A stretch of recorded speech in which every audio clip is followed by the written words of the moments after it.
Hello, everyone.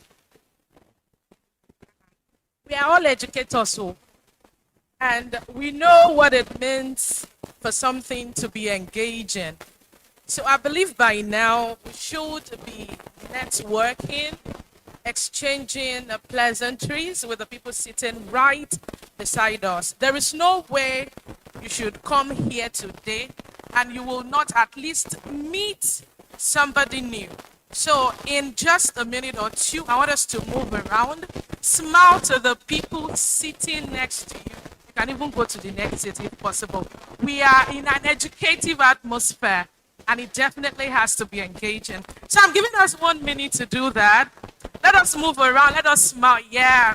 That mommy in green. Tiri Bosa for you. Oh my, lucky me. Kima. You're very much welcome. Welcome the next person. This angle here, I'm a jealous on you. What is that? Hey, what is happening here? Please, I'm not feeling the vibe. What's happening now? This line, very good. This one too, very solid. That end too, okay, not bad. This place. No, Mioba, Ojero Council. Hey, mommy, thank you very much. God bless you, Jerry. Hey, my auntie, Alaja in hijab. I want you to go and greet somebody at the back there. It is a must. Hey, thank you. Thank you so very kindly.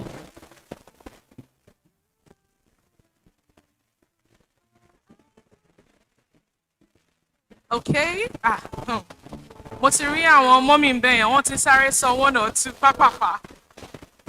Sharply. Thank you so much. We can all settle down. Again, a beautiful afternoon, distinguished guests, education leaders here, school administrators, passionate teachers, ladies and gentlemen. On behalf of the organizers of Ibadan Educator Summit 2026, I welcome you all to Eduvoras 3.0. And when I say Eduvoras 3.0, you say the adamant teacher. Are we ready? Please, sound people, you have to, help me do something to this microphone. Thank you. When I say Eduvoras 3.0, what will you say? I like this energy. Eduvoras 3.0. 3.0. Thank you so much. I warmly welcome you. And this year's theme, as we can all see, the adamant teacher, developing capacity, even in austere climate. It's also reminding us that the exceptional educators are not defined only by the abundance of the resources around them. And I can tell you that in this part of the world, we lack resources, and that is pretty much obvious. But it is also defined by the strength of purpose, which I want to believe is driving every educator present here this beautiful afternoon. And even in challenging times, the adamant teacher will continue to learn, will continue to create, will continue to innovate, inspire, and even transform lives. And today we are also honoring every educator who has chosen this path and given so much excellence, even when there is enough reason to give excuses. And it is also an opportunity for us to gain practical insights, renew our commitment to this profession, to strengthen our schools, and to strengthen the society by extension as well. And it is often said that when a teacher grows, a generation rises. And this afternoon, we're not gathered to merely discuss issues around education, but millions of educators and the unwavering commitment dedicated to this profession over the course of the years. Again, I warmly welcome you to the Ibadan Educator Summit 2026. 2026. And I am Janet Mark Ayonkwemi. I'm a broadcast journalist and a media professional. And I am so privileged and honored to be the anchor of this impactful program this beautiful afternoon. But before we even go on with the program, I would like all of us to rise and use just 1 minute to say a word of prayer for the abducted teachers and pupils of Oriri local government area. Let's just use 1 minute to say a word of prayer that they will be released safe and sound and reunited with their family members.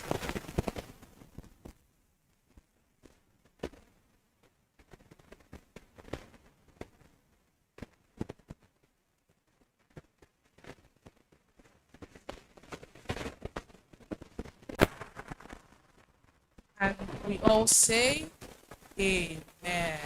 Thank you so much for that honor.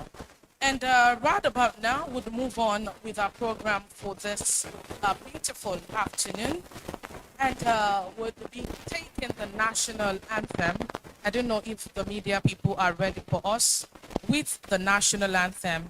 And of course, we'd all have to stand to our feet to take that. Can we have the national anthem, please?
God bless Nigeria. We can all have a seat. Thank you so much.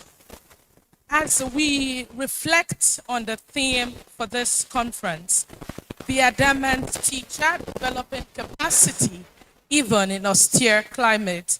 And if there is a definition of austere climate, then Nigeria will definitely top that list. And before we move on with our program for this afternoon, I would just like us to lighten up the atmosphere a bit. We are all looking to, I don't know if it is that, teaching, I don't like it. So, I'm throwing us some few questions. And if you are interested in, raise your hand. And if nobody is raising up, thank God, yeah, so if you people are not raising up your hand, I will point at you. So yeah, you got answers to that. And it's just to lighten up the atmosphere, nothing serious.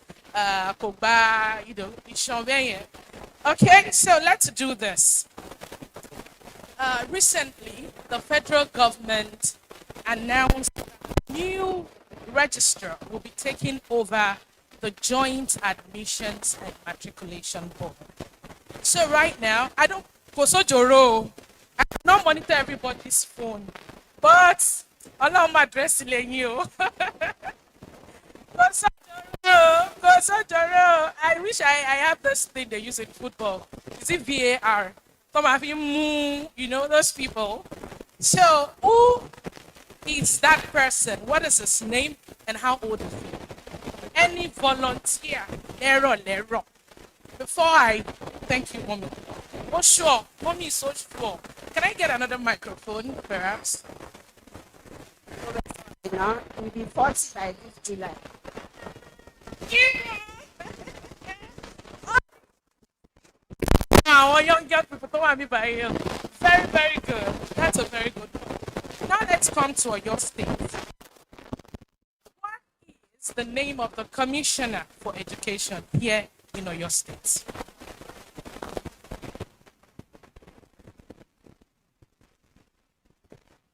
Oh yeah. At least I see that you did not look down before looking up. There was a cut. Come whenever me pàtẹ́wọ́ fún mommy. Now only she stand up, oh.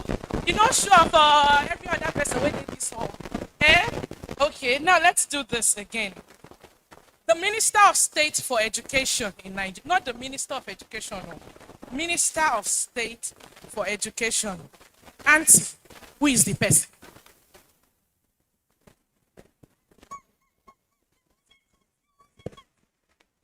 Stand up. Who knows? Don't check your phones. Don't check your phones. Don't check your phones. Okay? Ah, my brother at the back. Can you tell me? Hmm? Well. Check something. I saw you look down. Hmm. There was a. You got the last name. Maybe you did not look very well when you were checking. You know, see, if you want to do Ojoro, do it very well. Like this trending presidential agency, this economic council matter. I don't know. Me, I don't understand that issue. I don't know if anybody understands. Maybe you can explain what happens to us, how a government agency can run an office in the federal secretariat. Their budget will be in the appropriation bill. Staff members will be recruited for the agency. The DG, purported DG, would move around government circles. Me, I don't know. If anybody can explain, because me, I cannot explain. So that's that's the kind of ojoro that that brother wanted to do, but I quickly, caught him. And now I just want somebody to stand up to talk about the inspiration behind being an educator. The truth is, this work is all about the passion. And for me, I do not even believe there's a popular saying that the reward of the teacher should be in the. Mm-mm. When people say it, I immediately know, but possible. Why can't educators, teachers have their rewards here? Let them give people their flowers while they stay here.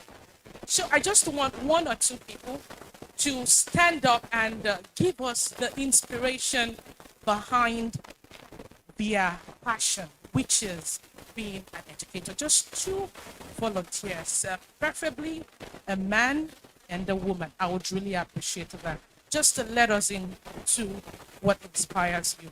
All right, I have one man. Thank you. Go ahead. 1 minute, please. Good afternoon, everybody. Um, Initially, I used to be a professional digital marketer, but I had an encounter with a student in Lagos who was kind of casual into traveling, and they call them sex workers in Lebanon. Eventually, after a series of interviews, I got to know that she was a microbiologist in Lautech, 300 level student. But because she wanted to travel, make an ends meet to feed her single mom, who was, is a widower, she traveled, and because of that, after many years, she back. So, having listened to that story, I got a particular passion because by profession I'm a teacher. I studied English education precisely. Before migration studies in master. So I was like, if there should be a gap that could be bridged having somebody to talk to these people when they are still tender, especially the ladies, because we the the data between the boys and the girls, you see that the sex workers are so I was like, okay, somebody has to bridge the gap. Aside teaching English, aside teaching social studies and just that we need to educate them to know that take of the print without going to that is why the motivation to be any teaching. Please, let's celebrate. You didn't. What is your name? My name is Ayodele Matthew. Let's celebrate Mr. Matthew Ayodele.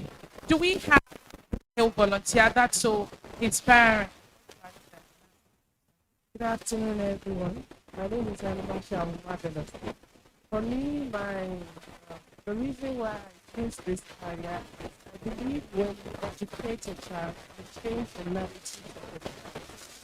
And the education for me is you are building a future, and building the future of the child, you are saying that the environment we are going to live in that future is going to be a better one. So for me, that's my own reason.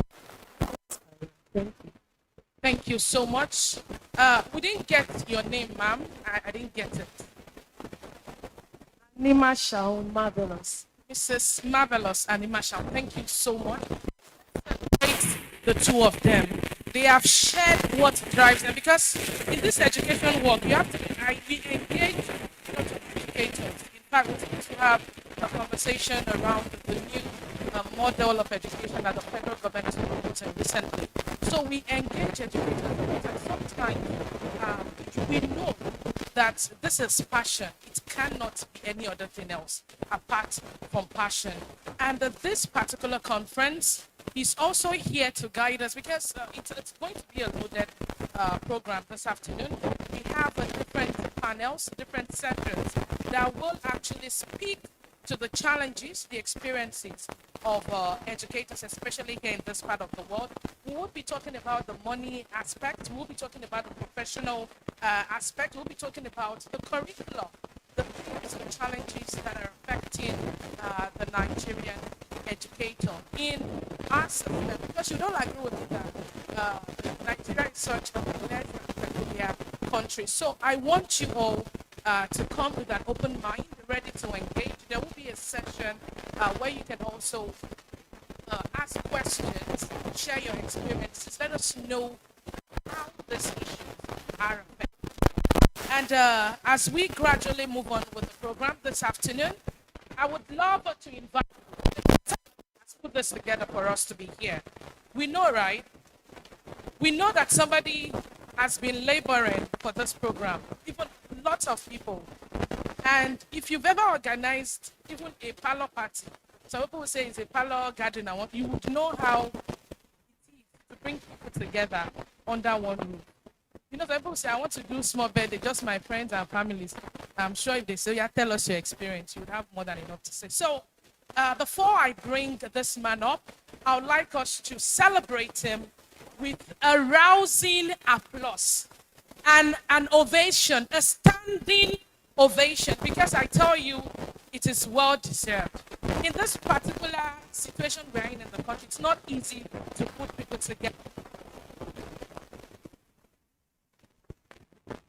Come address the convener, Ibadan Educator Summit 2026, Eduverse 3.0 themed The Adamant Teacher, Mr. Lekon Adigun. You're very much welcome, sir. Please, let's be seated, please. Let's be seated. Thank you for the honor. And more importantly, thank you for being here. Let me start by appreciating our speakers. Thank you so much.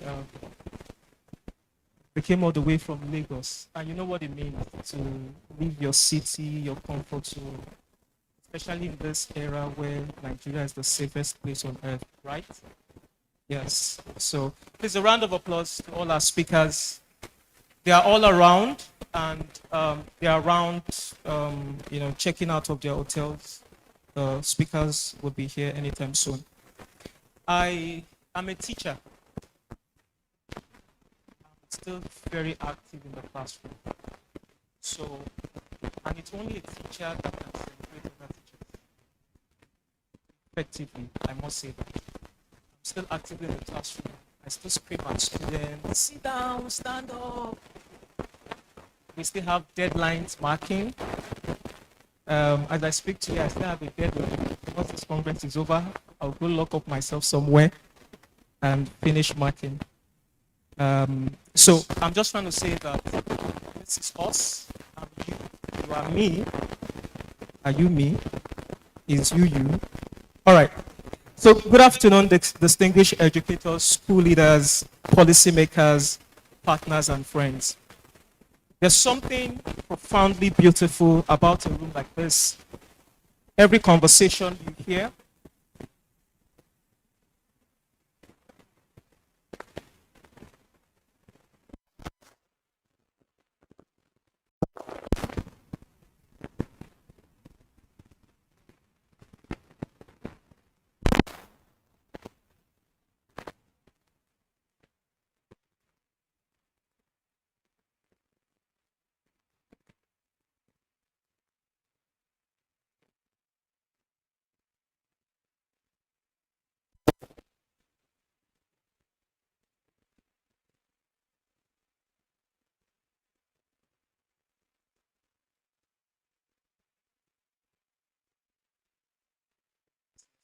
sorry about that.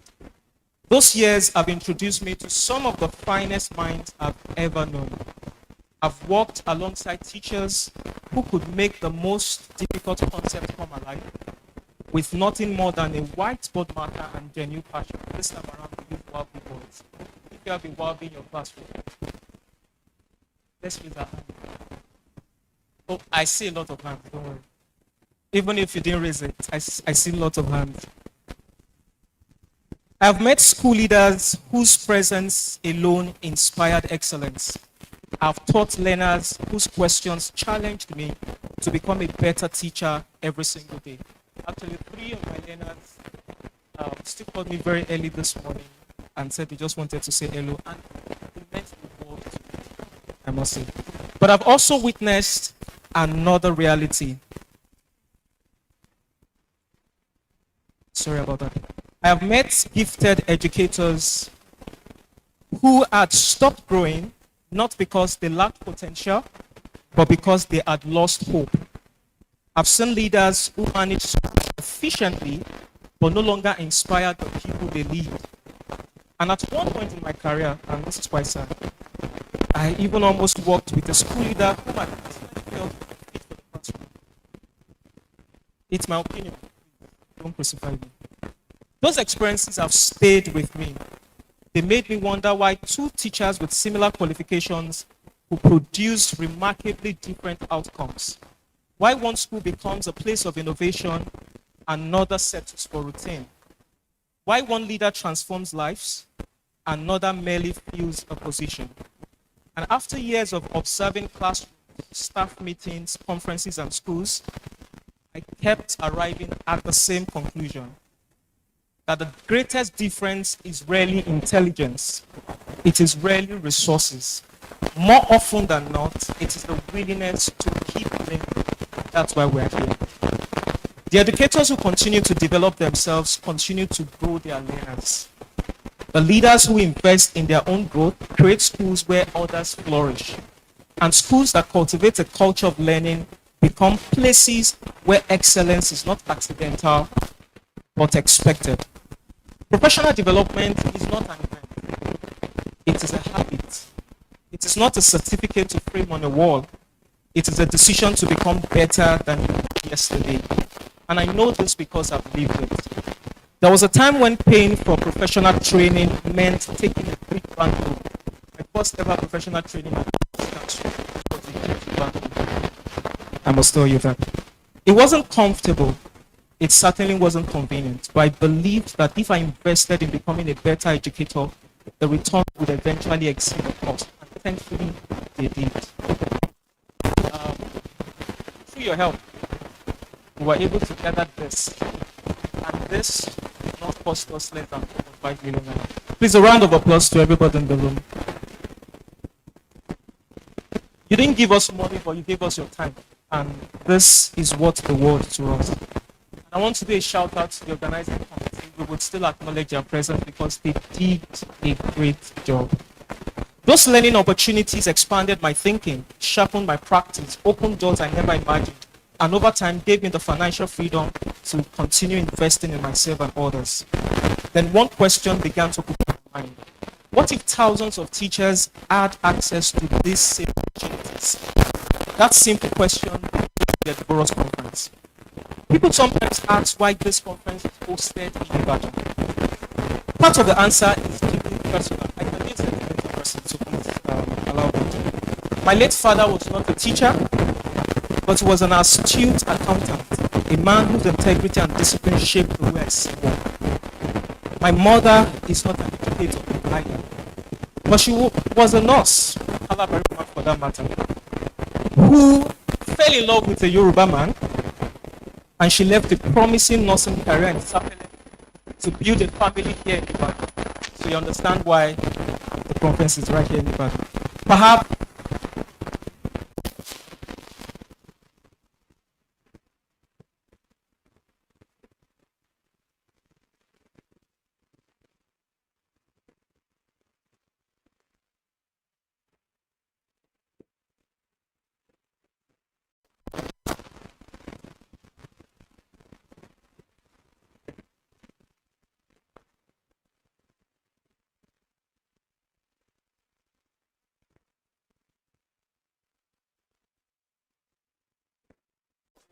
going by the number we have here. Thank you. That is not merely statistics. It is 1,300 professionals choosing growth over complacency.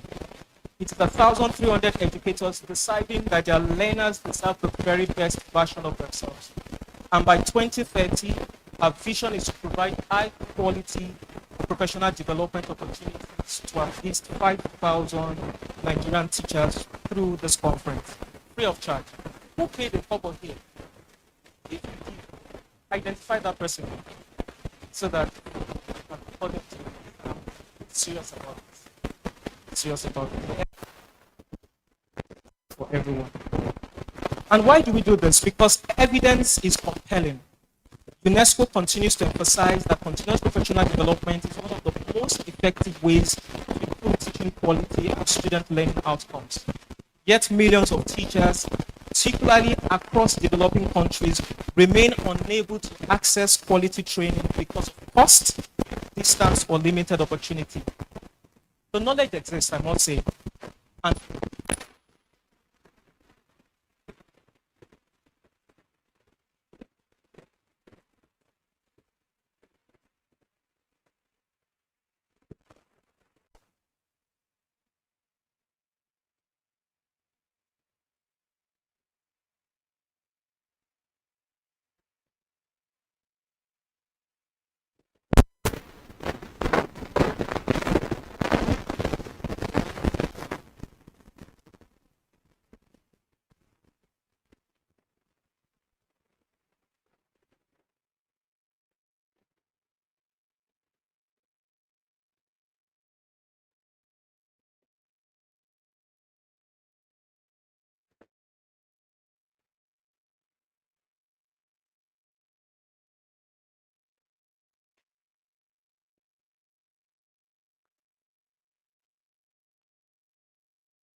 join everybody to listen with curiosity.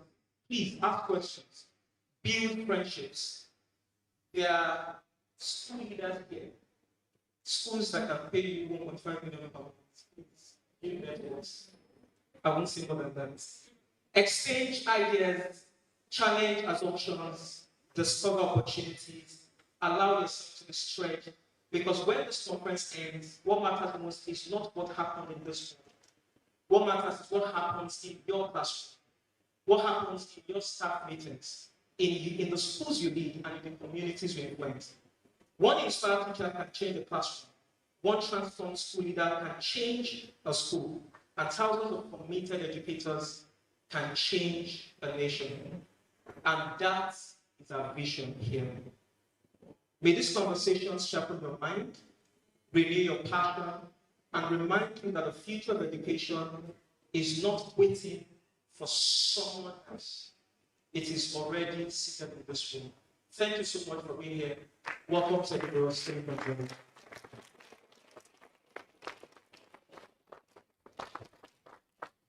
Please let's celebrate Mr. Lekon Adigo. That was so inspiring.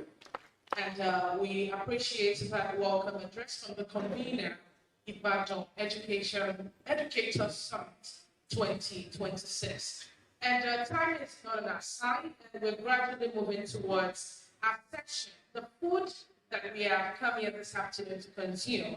But before we go into our first session, I would have a brief, very brief interlude that will tell us the Edgewater's journey.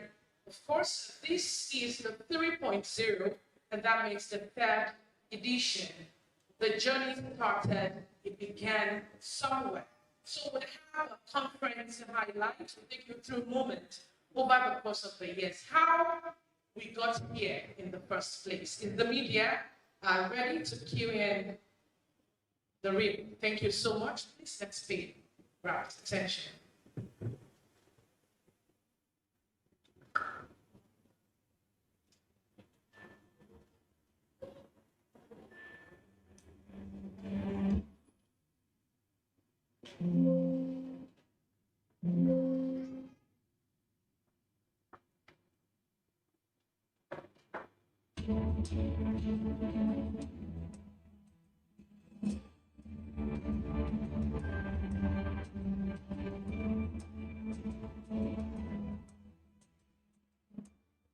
You can no longer function as a teacher if you cannot leverage on.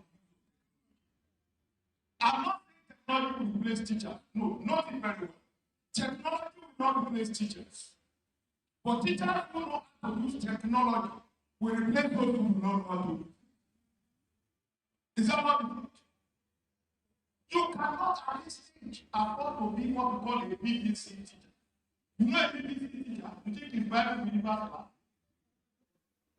A BBC teacher is a born before computer teacher. You cannot afford at this stage to be a born before computer teacher. You must be able to know how to leverage on the use of technology to be able to teach and learn. So if you're thinking about it and saying, where do I start from? Which resource do I create? What can I do? Number one is look into your subject expertise. We saw the use of AI and how it can help. And one of the things we're doing now is to build our product schooling to understand what the school curriculum is all about. They say, show me your education system, and I can tell you the kind of country you have. Prof alluded to it with Finland. Just look at any education system. See how they do the education system, and you can get how terrible or not their country is. You see, you really matter in my matter because you still remind me of my alma mater. You know, how you stood in front of the lecture theater to lecture me every semester. In fact, look, you are really featured at every chapter of my matter. Teachers are, influencers. And they must be very careful about how they go about influencing the innocent or naive student who look up to them. As students are liking naive, you are cultivating them. You must be there for them. How many of you are teaching students that are not even based in Nigeria at the moment? You are in Ibadan, but you've got customers scattered all over the world. If you don't have that as of today, then you are sitting on a long thing in the evangelist voice. So what I'm saying is you can leverage technology to actually change your financial status and to even expand your network. Second is show me teachers. Show me how teachers are treated. And then I'll show you the quality of your education system. You see the connection. If you don't have good teachers, you have a terrible education system. If you don't have if you don't have a good education system, your country is in trouble. Part of the reason why Nigeria is where it is today with all our problems is our education system.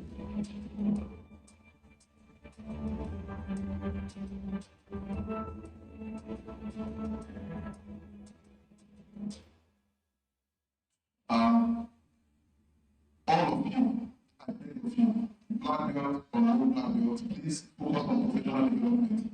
Please don't start by you're not going to get value if you don't know how to give value. You look at all this people here, all these amazing people here. I mean, Professor was firing on all the members, right? Clapping and talk about the way there are so many of them. Amazing educators. Amazing educators. That era of village teacher is gone. These guys are global superstars. They've been everywhere. Do you understand? The only way you can be fired up is by also being part of that learning community. You know, because learning never stops, and you'll be amazed at what other teachers are doing.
A round of applause, the journey so far, right? They're taking us back in time.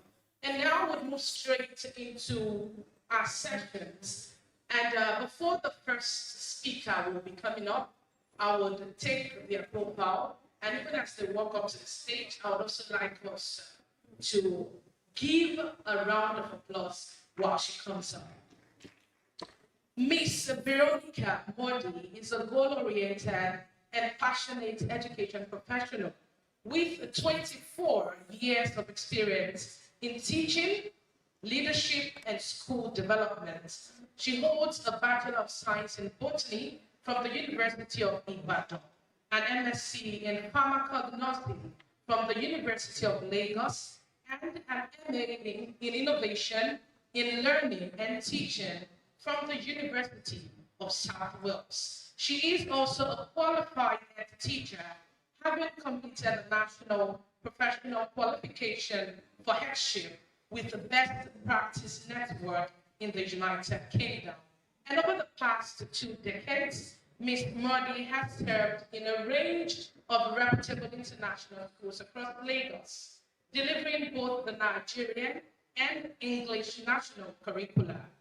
And currently, she's the deputy principal, Ruby School, Nigeria, and the chairperson of Masterpiece Educational Consult, supporting schools with staff recruitment, training, curriculum development, and assessment solutions. For the first session, titled Growing Professionally from the Classroom to the Boardroom, I want us to make welcome with a round of applause Miss Veronica Modi, the Deputy Principal, Academics, Rugby School, Nigeria. You're very much welcome, ma'am. Oh my God, I've never heard anyone read my profile like that. Good afternoon, my dear educators. Hello. Good afternoon. I should read my profile. Okay, thank you. So yes, my name is Veronica Modi, and currently serving as Deputy Principal Academics and Director of Academics at the Rugby School, Nigeria, Lagos. A few of us may know about the influx of our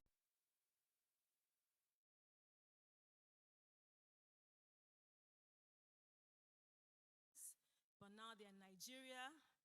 They have a branch in Thailand, Japan, Hanoi, and they're spreading all over the world. But when she read my profile, I'm going to be very interactive. Am I allowed to do that?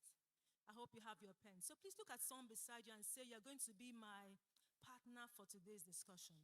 Because please say it to the person beside you. Yes, because I'm truly going to be sharing from my heart. There's nothing I'm going to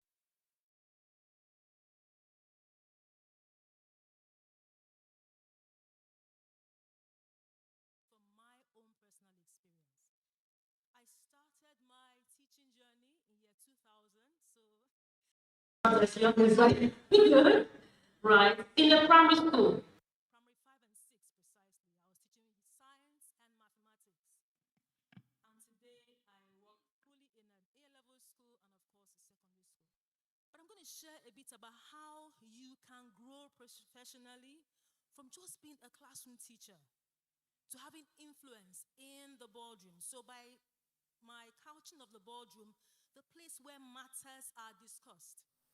The place where, in quotes, your destiny as a teacher is what? Determined. Am I correct? The processes, the structures, the learning of the children are chiefly decided. And you get up to implement. Am I correct? So you can't get into that space. So I have developed a few points, and there'll be some times when I'm going to ask for feedback. So we have spare microphones. If I need someone to say something, thank you. Am I allowed to step down from this? Oh yes, because I'm still a teacher, by the way. So I still teach year 13 biology and year 11 because I still like to be in the classroom.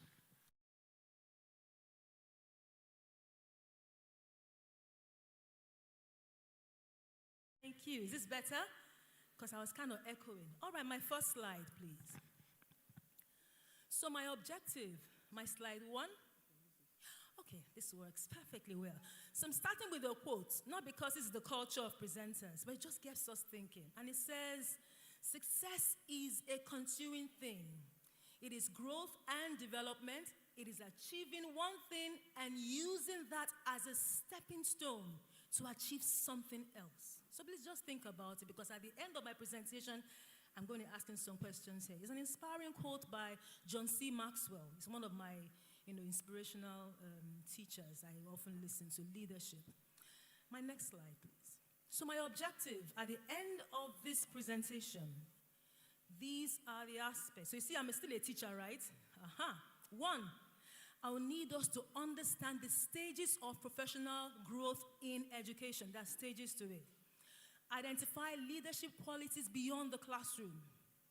Reflect on your own personal growth pathways and develop an actionable next step, a plan towards leadership roles. It's so important. You need to think about your next step. 3 years from now, 4 years from now, where do I want to be? So my success criteria, measurable, what you should be able to do is number one, articulate at least 3 leadership qualities beyond teaching. You're not just a teacher. You're not just dealing with children. You matter, am I correct? You matter. So you should think about yourself. It's not being selfish. You're the one, we used to use the word impacting knowledge. There's no such thing as impacting knowledge. You're actually facilitating learning. So please correct that. Teachers are not impacting knowledge. You are facilitating learning. But to facilitate learning, you need skills.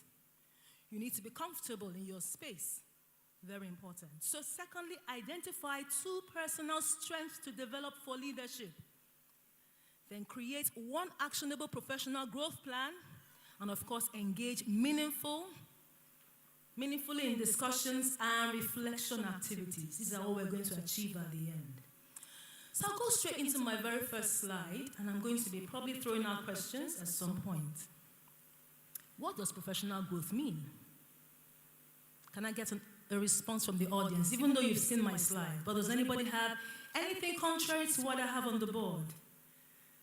Yes, please. Anybody who wants to give us their own understanding about what professional development means? Nobody wants to. Oh, I have someone from the back. Yes, someone right behind. Please tell us your name, and of course, just tell us what you understand. Regardless of what I have written, I know we have an idea of what professional growth means. Yes, the mic has been given to her. Thank you. I really appreciate it. Good afternoon, everybody. Good afternoon. My name is Mohammed Alao Zainab. Professional growth simply means acquisition of knowledge, skills, and experience as regards one's career or profession. Thank you. Okay, so agrees with what I have. A continuous development of a teacher's knowledge, your skill, and practice to improve teaching effectiveness and student learning through training, reflection, feedback, and ongoing professional development. I put a leadership. It's so important. You need to think deep. It's a lot of words, right? But it makes a lot of sense. And as teachers, we need to start thinking about this. Because we're the ones who, if I use the old language, we groom the presidents, right? We groom children to become captains of industries. They are inventing stuff at age 24. Some of them actually have a business. Am I correct? You have students like that. Children from privileged homes. You're teaching them, meaning they are not all complete, right? They need something. That's when they came to you. So if you are the one facilitating their learning to becoming presidents and all, how come you are not growing?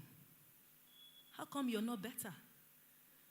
I had an experience once. A colleague told me, Miss Modi, this is too much for me. So a boy that he was in the system when the boy was in year 7. The boy finished, went to A-level, got married, came to visit the school and met this man still in the front desk as the school's receptionist. He's now senior admin officer.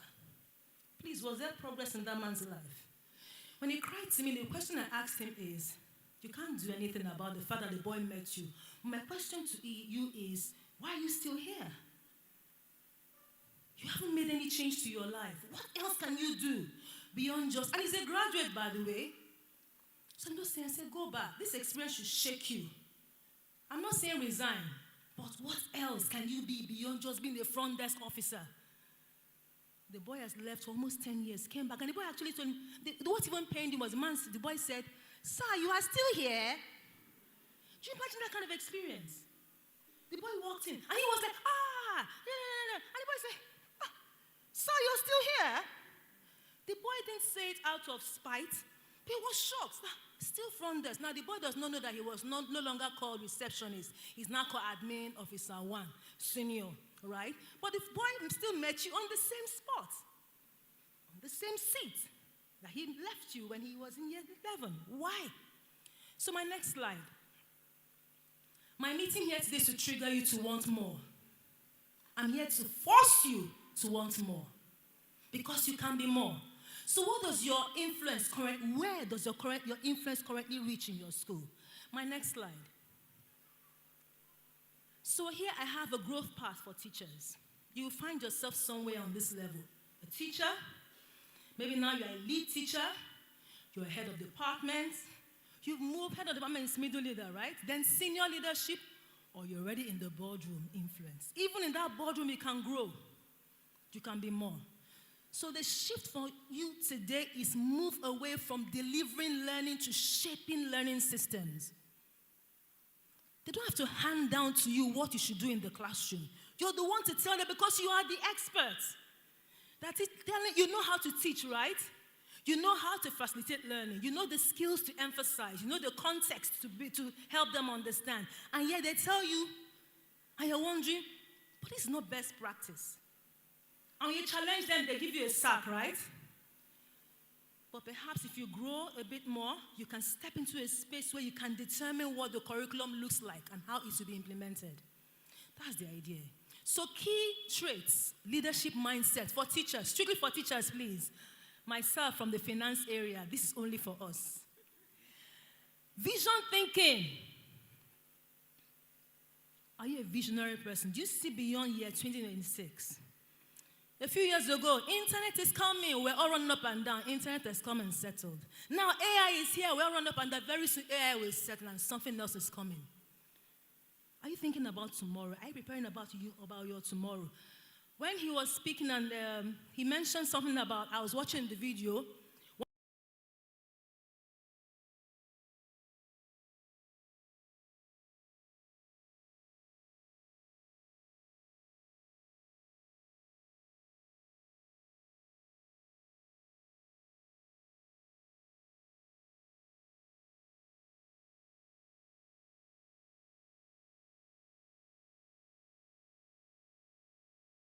Your behavior.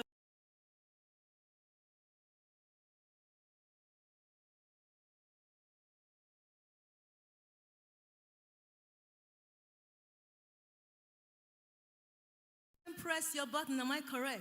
They know when your mood is, and they say to you, this woman, you can never teach. By the way, they are losing, they don't know. But they will disturb you, and then you cannot what? Do anything. Because they just do something and you flee. Can you imagine you born 10 minutes addressing a boy who came late to your classroom? Please, why? You born 15 minutes talking to a boy who did not do homework last week during your 1 hour lesson. The others, some children will be frustrated, but some will be enjoying it. It's even good. They're checking the time. Very time, break time, and we can go. Am I correct? Because you can't manage your emotions. You lose your cool. And that's why people can stage problems for you. They call it to the principal's office because something went wrong. You made a mistake. I've always tell my colleagues, and one of my colleagues is here. I say, look, when you make a mistake, don't come into my office and look beggarly.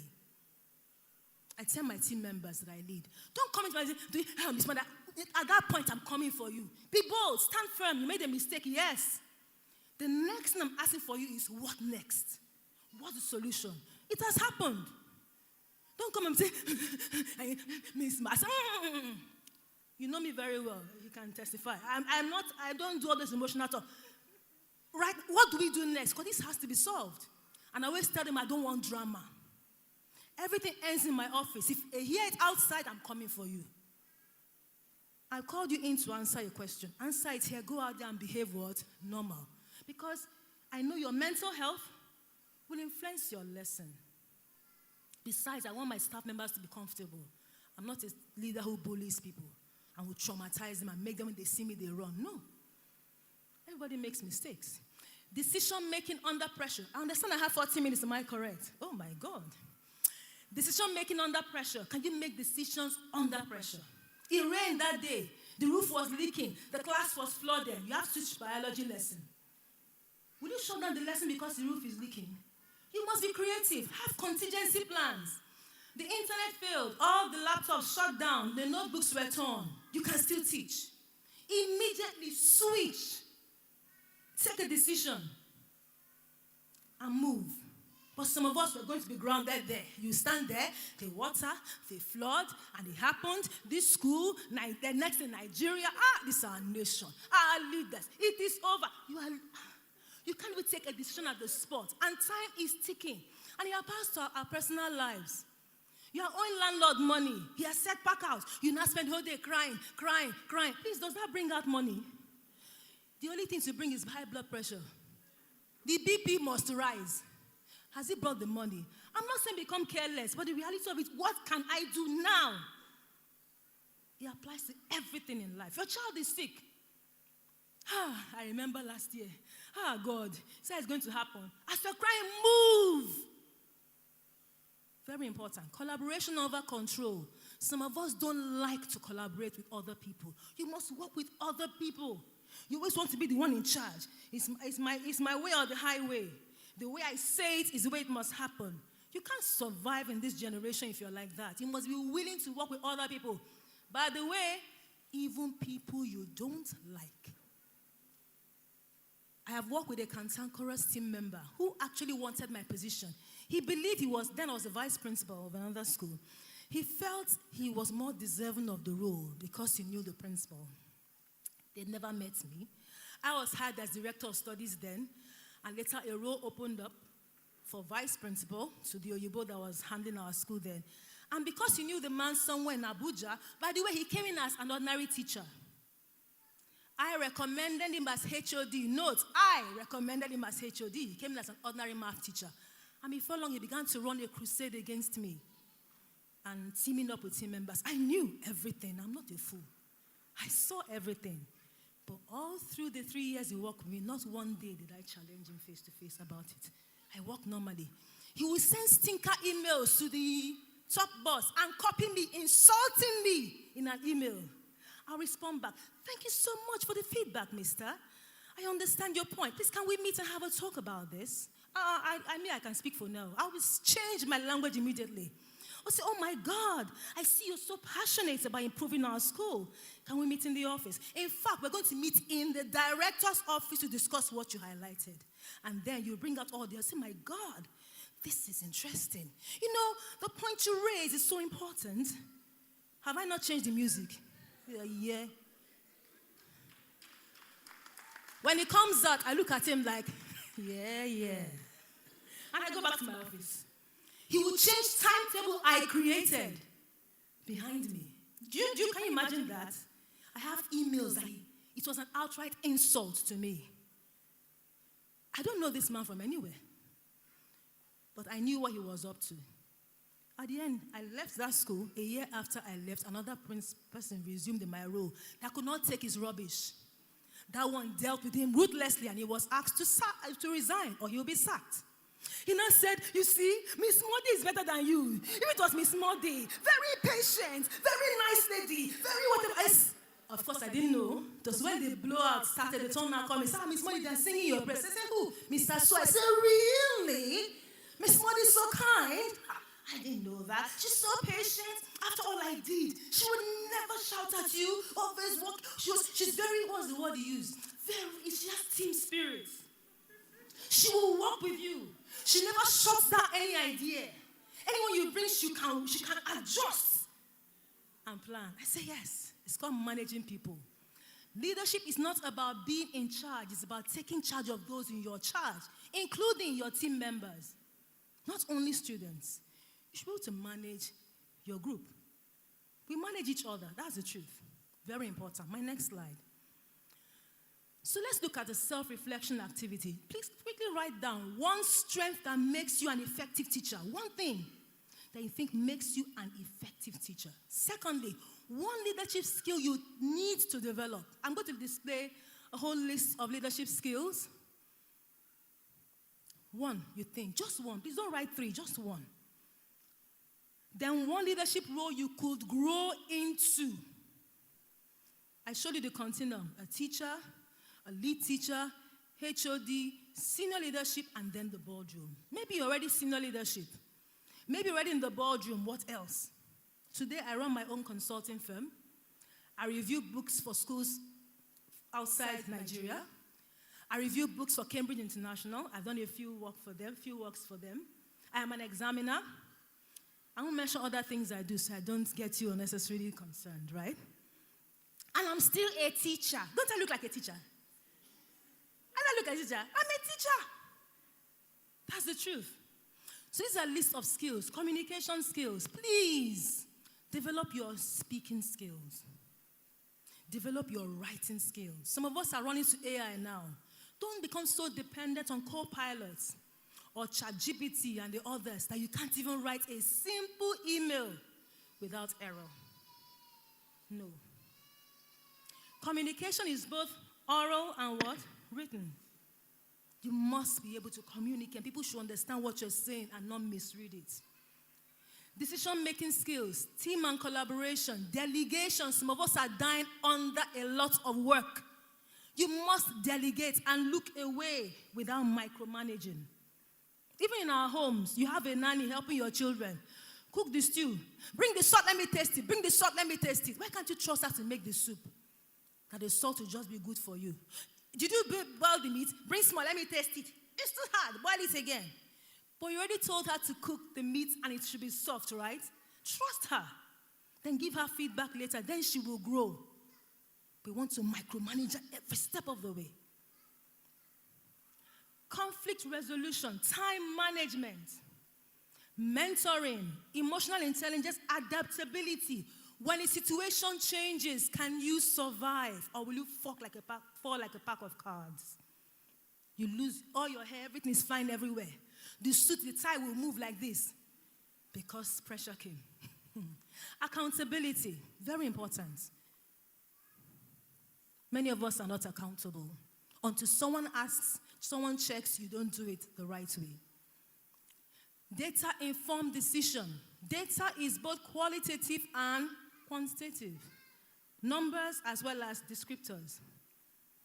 Project management, public speaking, relationship building, active listening, innovation, creativity, resilience. Oh, by the way, Nigerians are highly resilient. No matter how you drag us, what happens? We bounce back. Have you seen the video of flooding? I saw people dancing in it. I said, okay. That's why I like my country. You know they carry last. Nothing. There's flood in Lekki. I stay in Lekki. Heavy. They even carried a canoe. And someone is sitting tight. Someone even dressed with high heel, short skirt. I said, I'm going somewhere. Because if you think about the flood, you have BP. There's water in your house, reaching you here. What are you going to do? Very important. So can someone share with me their list? I asked for one skill that makes you an effective teacher, a skill of leadership you want to develop into, and what's the third one? My sister. Should I give her a star? She's still thinking. What's the third thing I had on that list you're supposed to? Okay, let me not embarrass anybody. Who wants to share?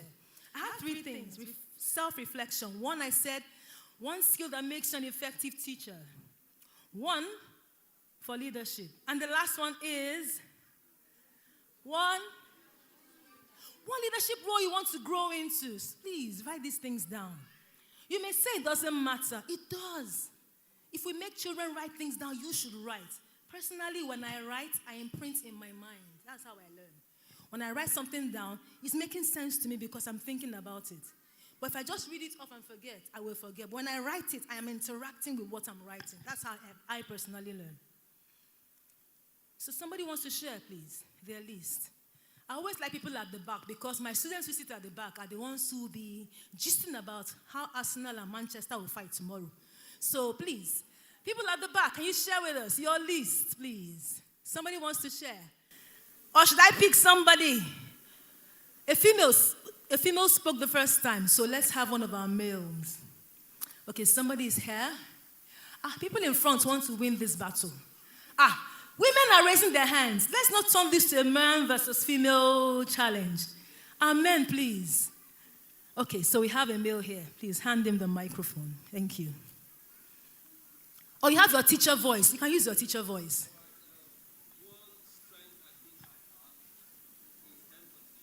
Empathy, yes.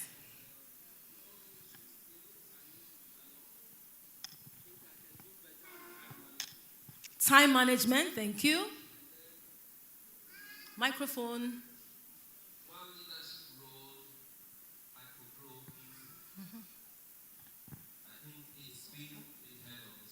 Head of the school. Excellent. Please write this down. Sir, can you give me a timeline for you to become a head of school?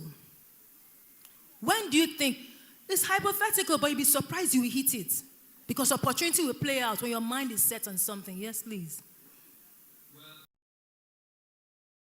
I didn't have a background in education. So I'm working on that right now. 3, 4, 5 years? Thank you. So what I like about his response is he's already identified what he could do to get there, because you can't live without having some form of training. It's so important. My first year as a primary school teacher, fresh out of NYSC, the owner of the school then, by the way, my salary was 4,500 naira before tax, and the man never paid me salary. Yes, it was in Lagos, Surulere. I still remember, I still see the school when I drive past, and it's still existing. He owed me salary, and every morning he would make me come and we'll be doing prayer and fasting. All of us be clapping, bat. We'll read the book of Exodus. I'll tell you a joke later about that experience. And he never paid me salary. In fact, a colleague of mine took him to police station and locked him up. That guy, you are a fraud, because he realized he was building a house. From a security guard, he was building a house in Ikorodu. So you are using our money to build, and you never pay us. By the way, it was a school that was funded by an organization in the US. So he was getting dollars to fund that school, and he was owing us salary. My salary was 4,500. Can you imagine? And he still did not pay me. And he was giving me responsibility. He said, Veronica, you're such a talented woman. You're such a talented girl. You see, you are going to become the school administrator. You organize the classes. He was giving me work, and I was doing. Now, others called me a fool because he was owing us. But I saw more than that. I was developing myself. That was when I knew I was going to head the school. Because I was able to organize that school. Even though it was owing me salary, I was doing the job, I never complained. And I was never late one day to school. Because he wasn't paying salary, I used to trek to school. I refused to collect money from my mom, even though she could fund my car. I said, Mommy, don't pay, I will work. When I'm working, I'm telling myself, I'm not going to earn in this place, so, hey, 4,500. How will I build a life with 4,500? And they're still owing me. So how he does it is, when the month passes, against the middle of the next month, he will not pay you half of the money. And tell you he will pay you later. So you will stay, right? Because there's a hope that end of month, he will not run into the next month in the middle. He will not pay the half of last month. So at the end, he will accumulate. He will not say that they've not sent money, that God will help us. Tomorrow we're going to pray. The mumu will be praying. God have mercy upon some of our school owners. Can anybody relate to that? Don't raise your hand. Don't embarrass your schools, please. Because your principal may be here. But that was the experience. But today, nobody can owe me salary. Nobody can try it. Ways to grow professionally. I hope I still have time. I'm talking though. 5 minutes to go. My God. Growing professionally. Please, let's move. I have to move faster now. So lead curriculum projects, mentor new teachers, engage in school improvement plans, attend leadership training, take initiatives beyond job description. That was what I did, and that was what helped me to grow. Because then I could access experience I can reference on my CV for my next step. Next slide. What changes you as you grow? Move from teaching students to developing teachers. Lesson planning to strategic planning. Classroom management to school-wide culture. Individual impact to system-wide impact. You can lead initiatives in your school that will make you visible to the management. Teachers always miss it. They tell you to organize National Day, you organize very shoddy program. I hope you know that we have invincible eyes in every school that watches. That's why some people can be in the system. 2 people like Mr. Leko mentioned. One person is making progress in the school, another person is not growing at all. It's possible you're not shining as you should. They can't see you. My next slide, scenario challenge. Your school is facing declining student engagement. Please write down, because of my time, we can't really talk about this. What would you do as a teacher? What would you do as a leader? There's so many scenarios that play in our schools. What would you do if I were to be a teacher? What would you do if I were to be the leader? Write them down. Whether or not anybody listens to you, you're forcing yourself to think. And when you're faced with that in future, you will know what to do. I know there are people in the gallery, I'm not forgetting you. But because of time, I could have actually asked more questions. It's so important. Now I'm going to boardroom thinking. Forgive my rush, and I really want to hit all the points. Please think beyond the classroom. Think beyond the 2-year-olds you're teaching. Think beyond the 16-year-olds you're handling. Focus on systems and sustainability. Maybe big grammar, but I know we understand because we are teachers. Focus on using data to drive decisions. When you're going to your head of school, do you have evidence to present what you're trying to sell? Because that's why sometimes they reject our ideas. You don't have any data to back it up. In this school, our literacy level is very low. Our children cannot read. Our children are failing English. Really? Show me the data. Did you care to go and collect all the data? Collect them about all the WIAC exams they've written in English. And you have plotted a graph that draws a trend to show how well children are doing in English language in the school. Have you run a test to measure the reading levels of the children, their spelling skills? So you have data to present to say, sir, I want us to begin to do declamation contests in this school that will force them to invest in a software or an idea that you have. They may reject you, but when you bring data, what happens? They will listen. After a while, if you are persistent, they will listen. It makes you a worthy staff member. It makes you add value and you are growing. It's very important. That's just one example.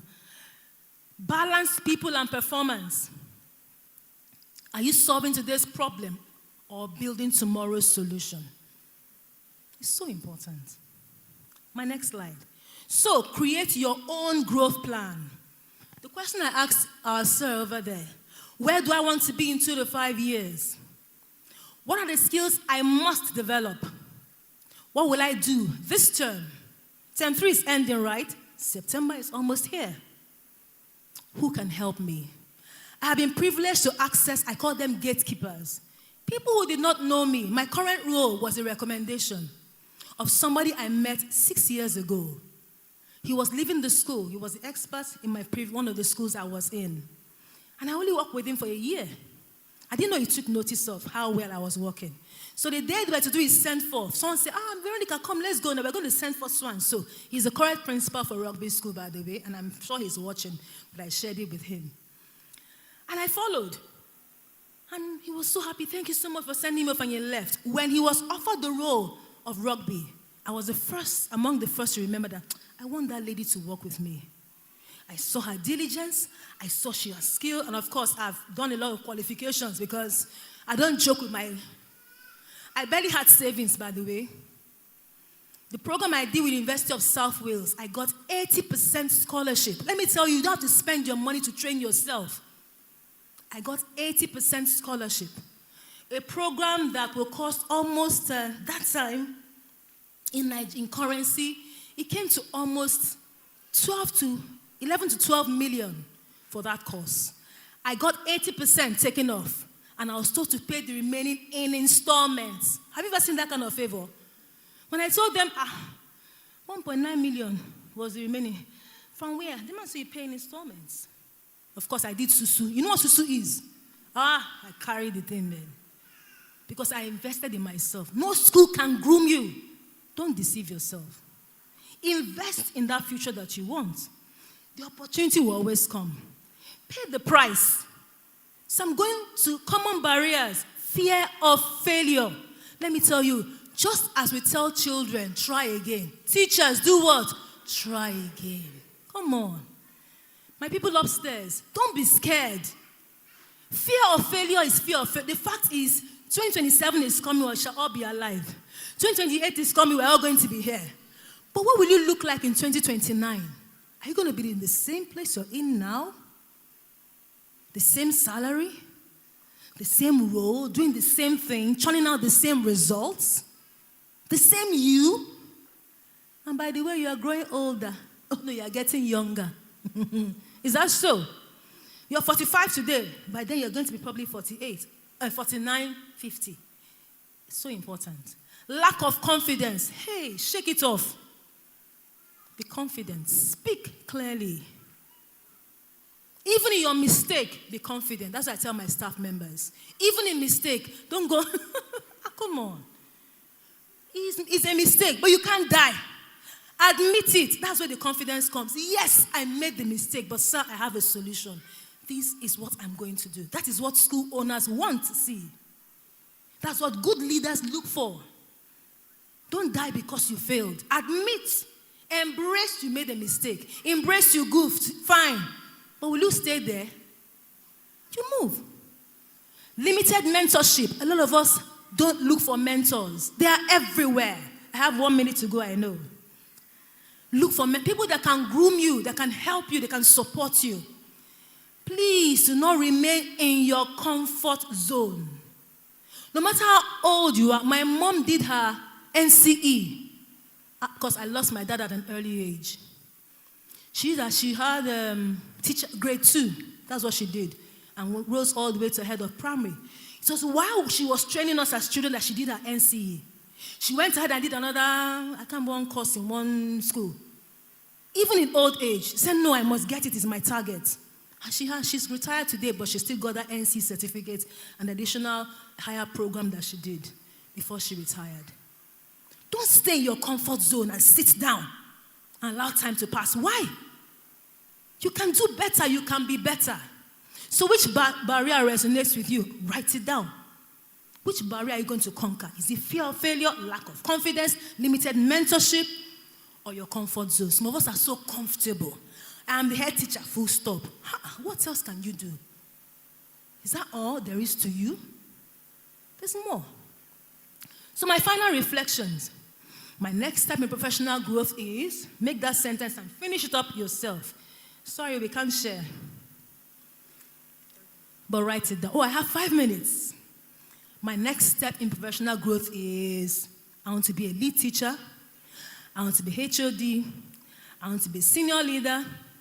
Or go into the boardroom and make the decisions that determine how systems run in my school. And branch out of my school. The school I'm supporting today on their board, I offer advisory services and they pay me for it, by the way. It's not free. They're setting up the school. I say, I'll give you what I am going to do for you and I'm going to charge you. They say, we're going to pay. I say, yes, you will charge because you go and bring your boy, you would pay them. Yeah. Start in your own space. But you can do more. So I believe I've charged you today. Please don't stay small. Teachers, we groom great children. They go out there with what you taught them and they do exploits. Well, how come you, who facilitated that person becoming who they are? Some of us will say, my children are my investment. I agree. What about you? Your children should be proud to look back and say, my daddy is doing. Come on. We can be more. We can be. My last slide, I believe. You see, this is not moving. That means you give me extra time. My next slide. So the function of leadership is to produce more leaders, not more followers. You are making leaders. You should also be a leader. And then lastly, keep growing, keep leading, keep impacting, keep facilitating learning, and thank you. Thank you so very much. That was powerful. It was like, there's this saying, I'm spitting bars on bars. Even me, that I'm not, a teacher, I've already picked my own aspect in this particular. Please, let's celebrate Miss Veronica Modi, Deputy Principal Academics, Rugby School, Nigeria. Thank you so very much, ma'am. We really do appreciate your session. And for those at the gallery, we say hello to you. Hello! I like that zone. It's looking like a chill zone. We hope you are also following the sessions. Thank you so much. And right now, this session that we just had, it has to marinate.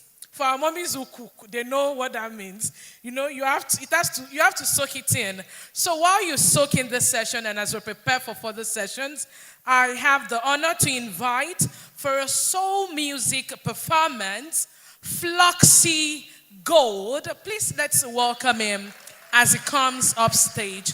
And the organizing committee should prepare for the raffle sessions. Thank you. You have the floor, Floxy.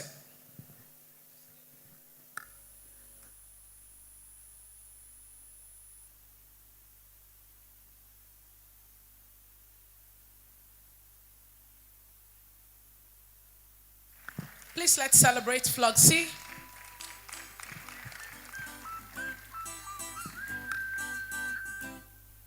I work, I don't dey tire.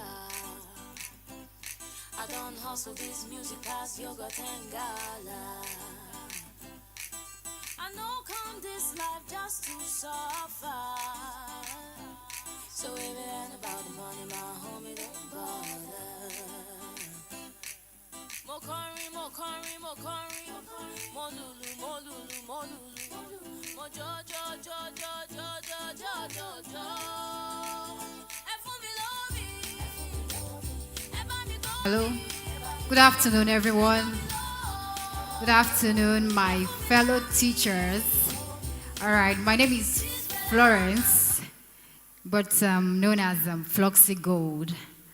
I'm also a teacher and musicologist. I'm a vocal coach, and all right, I actually have a lot of things to say because I have about 12 years of teaching experience already. So I can boldly say that teaching is a privilege. For me, teaching is a privilege for me to impact the coming generation. So I want to say thank you for holding forth as a teacher and also giving opportunity for us, for children like us to also find expression. Thank you.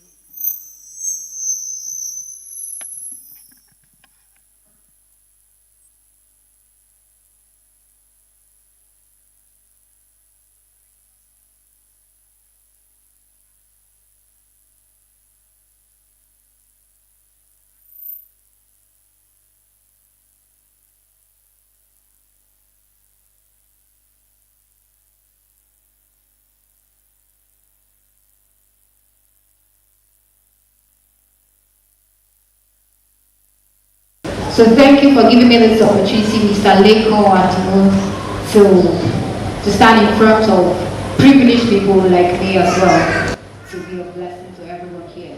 And I'm so sure that you are going to be blessed. All right, so my song, especially to encourage teachers. It says the future is bright, so it doesn't matter what is going on right now. I just want you to know that there is light. You don't have to wait to get to the end of the tunnel before you see the light. Teachers are the lights in the tunnel because the world is like a tunnel. So we are the lights expected to shine in this world. And I know that a lot of things have been going on these days and teachers are kind of discouraged, but I want to encourage you that don't give up.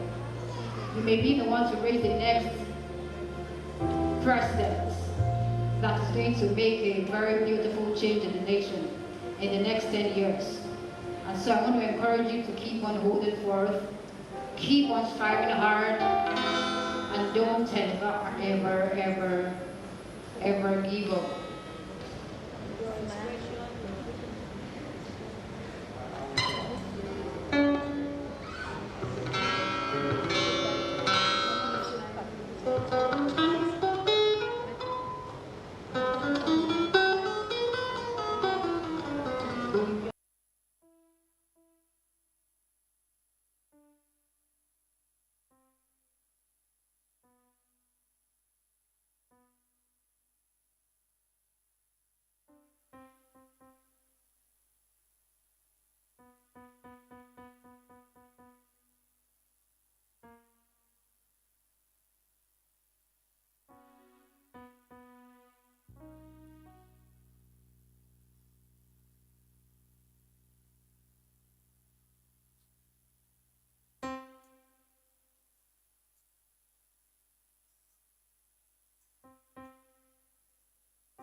because without teachers, there is actually no future. Everyone that becomes something today has passed through a teacher. Oh, oh, oh, oh, yeah. The future is bright. The future is you. The future is me. The future is now. The future is bright. The future is you. The future is me. The future is now. The future is bright. The future is you. The future is me. The future is now. No matter what comes your way, no matter what I say to you, keep on working hard. Keep on striving hard. No matter what comes your way, no matter what I say to you, keep your hope alive. Keep on striving hard. No matter what comes your way, no matter what they do to us, keep your hope alive. Keep on striving hard. The future is bright. The future is you. The future is me. The future is now. The future is bright. The future is you. The future is me. The future is now. Come on, clap your hands, everybody. Woo! Everybody's gonna have to give up. You don't do hope of tomorrow, yeah. Oh, oh, oh, oh. Ooh.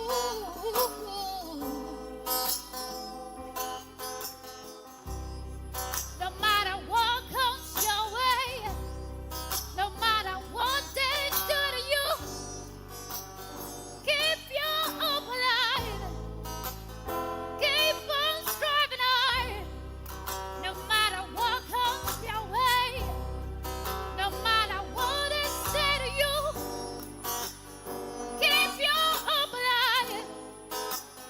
Keep on striving hard. Consistency is the key.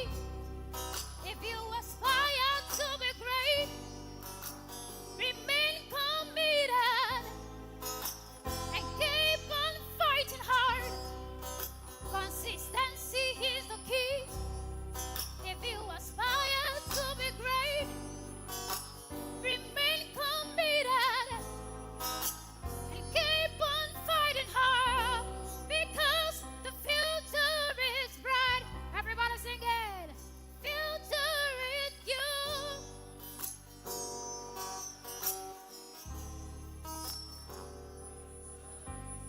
You want to sing it louder? Come on.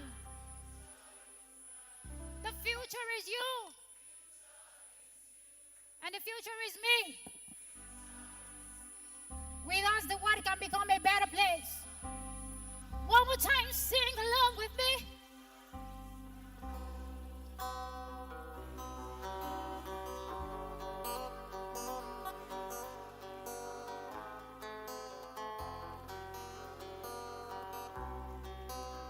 The future is bright. The future is you. The future is me. The future is now. Every glory comes with a story. If it was aspiring to be great, remain committed and never give up. It sings, when you wake up every morning, say a word of life to yourself.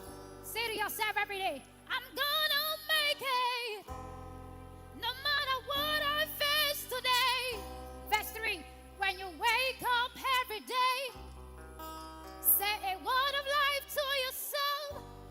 yourself, I'm gonna make it. No matter what comes my way. When you wake up every morning, say a word of life to yourself. I'm gonna survive it. No matter many has been killed. It doesn't matter how many teachers has been killed. I'm gonna survive it. Yes. Say to yourself, I'm not gonna die. I'm going to fulfill purpose. I'm going to raise the next prime minister. Yes. When you wake up every day, say a word of life to yourself. I'm gonna survive. No matter what I face today, because the future is bright. The future is you. The future is me. The future is now. You are the future. How bright it is. Yeah, it all depends on the teachers. Future is me. We are going to uphold moral in our society. Future is now. Those children that are sitting in our classrooms, Future is bright. they are going to make us proud in the next tomorrow. Future is So don't ever give up on yourself. future Don't is ever stop fighting hard. The future is Tomorrow you're going to raise the next prime minister. Future is bright. The future is now. The future is you. Future is me. We have a future. The future is bright. Thank you. Thank you so much, Floods of Gold. That was soulful. That was amazing. I wish we could really, continue. Please let's celebrate Floods of Gold. Thank you so much for giving us what is needed to marinate the previous and impactful session we had earlier. And right now we're moving straight into our second session.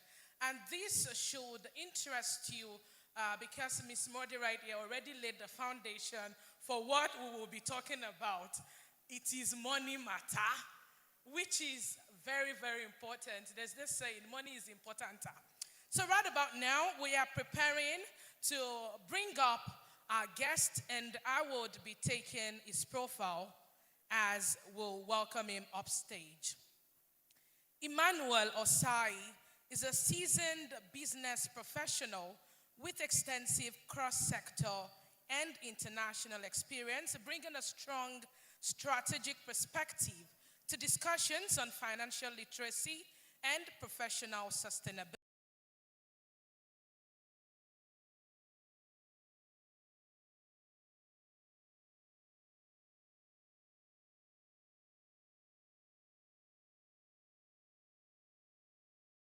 From Gordon Institute of Business Science, University of Pretoria, South Africa. His academic background is further strengthened by professional training in supply chain management, leadership and management, financial analysis, emphasis on financial, excellence in execution, marketing, and sales. Emmanuel Osai over the years has built a diverse career spanning fast-moving consumer goods, FMCGs, and telecommunications, with professional engagement at notable organizations, including Ajinomoto, Mark and May, Unilever, Microsoft, and Nokia.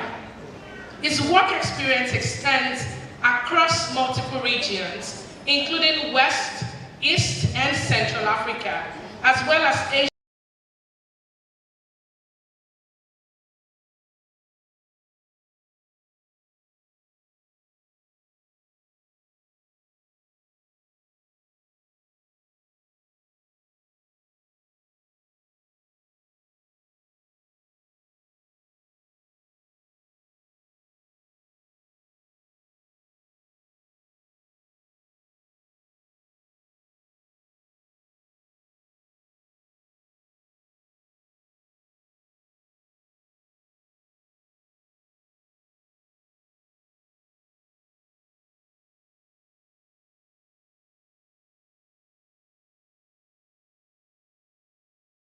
Manuel Osai, Senior Business Manager, West Africa HMD Global Oil.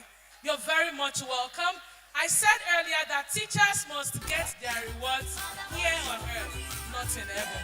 You're very much welcome, sir. Thank you very much. Thank you very much. I think I'm also going to do what Miss Modi did. I'm going to step up this stage so that I don't fall. You know, some of us that are short, we have to be very careful that we're not too far from the ground. Okay, so we're going to talk about first thing first. Remember what she said when we started off. When we say Eduvero 3.0, we say what? Gallery. Eduvero 3.0. Please, I want the guys at the gallery. It appears the energy there is actually quite low.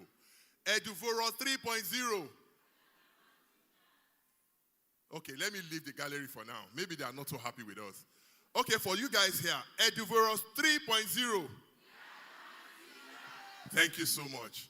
Firstly, I am super excited, and I feel quite privileged to stand before you. And I want to, first of all, thank you, because I'm standing here because a teacher taught me. In fact, not a teacher, teachers taught me all through my journey. Right? Right from primary school, university, even at work. Remember what the last speaker, Ms. Modi, said about change, growth, professionalism. Now, what I'm going to talk about, we are going to talk about money. Yorubas will say, Owo ni kini, Owo ni koko, Owo ni koko. There's a popular cliche that says the reward of teachers are in heaven.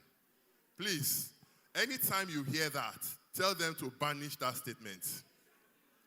So what are we going to talk about? Today, we are going to talk about financial literacy. There's a perception that you need to be a millionaire for you to invest. It's a very wrong perception. So I would have loved to show you a video, and that's how I want to start. And by the way, before I forget, thank you, Lekon, for putting this together. Please, I can assure you that anytime you call on me going forward for any of your Eduveros, I'll gladly be present. There's a video I would have loved to show you.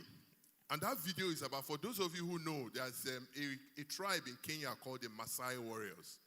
So the Maasai, if you watch their video, they have this tribal rapper, and then you see them, if you see them, they are jumping, and they're jumping very high.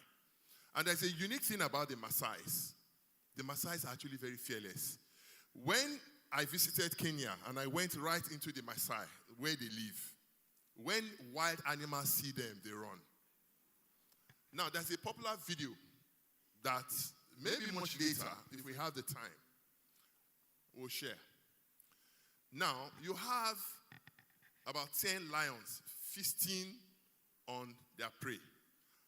And there's something people say about the lion. They say the lion is the king of the world. But you know the lion is not the king of the jungle because the lion is the biggest. The biggest land animal is what? The elephant. Neither is the lion the fastest in the jungle. The fastest land animal is what? The cheetah. The fastest animal in the whole world is the peregrine falcon. But yet, the lion is called the king of the jungle only for one reason, because the lion is fearless. And that's what I want to start with. That video showed 3 Maasai, led by a man and the elderly man. 3 of them standing on the line. They were crouched very low. 10 lions were eating their prey. And then they stood up and they walked towards the lions. And you know what the lions did? They took off. But don't try this at home, as they say. Because there is a trick behind what they do. God has given powers to man over all living organisms. So the first instinct for a lion, when a lion sees a human being walking towards them, is, hold on a minute. They do what? They run. And they did whatever they needed to do. They wanted to steal meat from those lions that were eating. And in the course of that documentary, they said they had only 1 minute to do what they needed to do before the lions just simply realized that, hold on a minute. Who are these people that came from nowhere to steal our prey? So the 3 of them walked on a straight line. They went towards the lion. All the lions ran, but they didn't run away. They were all still hiding and trying to find out what is happening. And then they took out their knife, precision, and they caught a calf, part of the buffalo that the lion had killed. But they also did something. They didn't carry everything. They left something behind for the lions. Now, the reason why I've told you this reason is because I need you to open your mind to what I'm going to share with you. Opening your mind means that teachers teach, you grow. And I like the word that we use, educators, because education is a lifelong thing. It's not just a one-off thing. So I need you to open your mind. I know people say, oh, I don't earn so much. So because I don't earn so much, I don't need to invest. All of us here we can invest, and I'll teach you how. Next slide. So there's some popular, next slide please. There's some popular saying, there's a Chinese proverb that says, the best time for you to plant a tree was 30 years ago. The next time for you to plant that tree is now. If you have not been investing before now, if you feel you've not had financial education or literacy before now, this is the opportunity for you. Why is this important? I like the demographics of the audience I see here because it cuts across different ages. You have the very young, you have the middle, and then a bit of people over, maybe getting close to 50. Now, if you want to enjoy good health when you are 50, you need to start taking care of yourself when you are 40. If you want to enjoy good health when you are 60, you need to start doing some things when you are 50. That is why it is important that everything you do, it is important. It doesn't matter how much money you have. So again, unlock your mind. You might earn 50,000 naira, you might earn 100,000 naira. There's a popular saying, and I am a very, very practical example, and I'll tell you why. People believe that when they earn more, that is when they can save, and that is when they can invest. It's a wrong perception. Actually, it's the other way around. When you earn more, there is a very high likelihood that you are going to lose the discipline you have. And why is that? Because as humans, we're aspirational. For example, if the shoe you were wearing when you were earning 50,000 was maybe 10,000 naira shoe, the minute you start earning 500,000, you want to start wearing something more expensive. As you move up the income band, then you start thinking, maybe I should wear a Gucci. But at the end of the day, ask yourself those things. Whatever you buy, is it really something that in another 3-4 years is going to add value to you? And that's the first question you need to. Please, next slide. Let's jump into the next slide so that I don't take so much time. Okay, so I deliberately wanted to talk about aging. I'm 57. Some people say I don't look 57, but I don't deceive myself because I know my bones, even when I exercise, will tell you are 57. Yeah, maybe because I've taken good care of myself, my health, exercise, I've been able to keep myself in shape. But why did I talk about age? Every single minute as we're all seated here now, we're all aging. We are getting older. And I don't want to become a fearmonger. We are getting closer to the grave. And we are going to retire one day. We all agree with that. All of us will retire. The difference is that some will retire this year, some will retire 5 years from now, some will retire 10, 15 years. So my question to you is that when you retire, what next? In Africa, we often say, my children are my investment. Okay, maybe when we were young, that statement would have been valid. If you say your children are investment in the day we live in today, you will suffer in old age. And I'm being very blunt here, and I'll tell you why. The way we were raised is different from this current generation, right? The current generation understand that if you bring me into this world, you have a responsibility as my father and my mother to take care of me. Our parents raised us to say that I am raising you so that when I get old, you will take care of me. Right? So that is why today you must have it at the back of your mind that 10 years from now, what is going to happen to me? If you are lucky and you have children that are good and have the fear of God, yes, they will remember their father, they will remember their mother. But then, must you wait until your children send money to you before you can feed yourself? No. So aging is not something, and that's why I didn't want to talk about age. All of us are going to age. So what I'm going to tell you about is also retirement. You need to start preparing for your retirement from today. So if you don't leave your job as an educator, one day the job will leave you. It's a fact of life. Even if you get to the pinnacle of your career, you are Now, we live in a world that is fast changing. All of us can see what is happening in our environment, right? In those days, when we were young, and some people were abroad, if you want to speak to somebody abroad, you will gather and go to the man that had the telephone on that street was the biggest man. Many of us will know. These Gen Zs, they won't know what they are enjoying. If you want to receive a call, you have to go and queue. They will give you time. You go and wait there, and then you receive the call from a brother or a family member abroad. But today, even to do quiz as a teacher, you are afraid, because with ChatGPT and with AI, you can do quite a number of things. It means that the world is changing very fast. So my question is, how are you also changing with your environment? If you want to grow, one of the key things I will need you to take out of this place today is that if you want to survive, you must grow faster than your external environment. If your environment is growing faster than you, that's a problem. And remember, I think it was the previous edition where somebody said, if you don't start to learn, you will die. I'm not talking of physical death, you will die. So a lot is happening in the world we live in now. The world is so one part of the world is going. All of us woke up. The US and Iran had gone to war. I'm sure some people will just think, what's my business with that? It's not my business now. Nigeria, some idiots are busy killing themselves. And then Iran closed the Strait of Hormuz. And then it now hit home that war is affecting all of us. Price of oil simply went sky high. And then the petrol we're buying 750, 780 jumped to 1,300. And with that also came with the increase in the price of goods and services. And then all of us started complaining, right? That is the reality of the world we live in today. The climate is changing. And I'm telling you this story so that you understand that the world is changing very fast. So you also need to change as the world is changing. For those of you who would have observed what happened in Lagos in the last few days, there was massive flooding in Lagos. And it wasn't only Lagos. In fact, Accra, Ghana was even worse than Lagos. It was almost as if Accra was submerged. Some of those problems are still around me, but there's a bigger problem. The impact of global warming, whether you believe it or not, temperatures have risen. When it rains now, it rains as if the world is going to come to an end. When it's hot, it's as if your head is in a microwave, right? So the world, a lot of things are happening.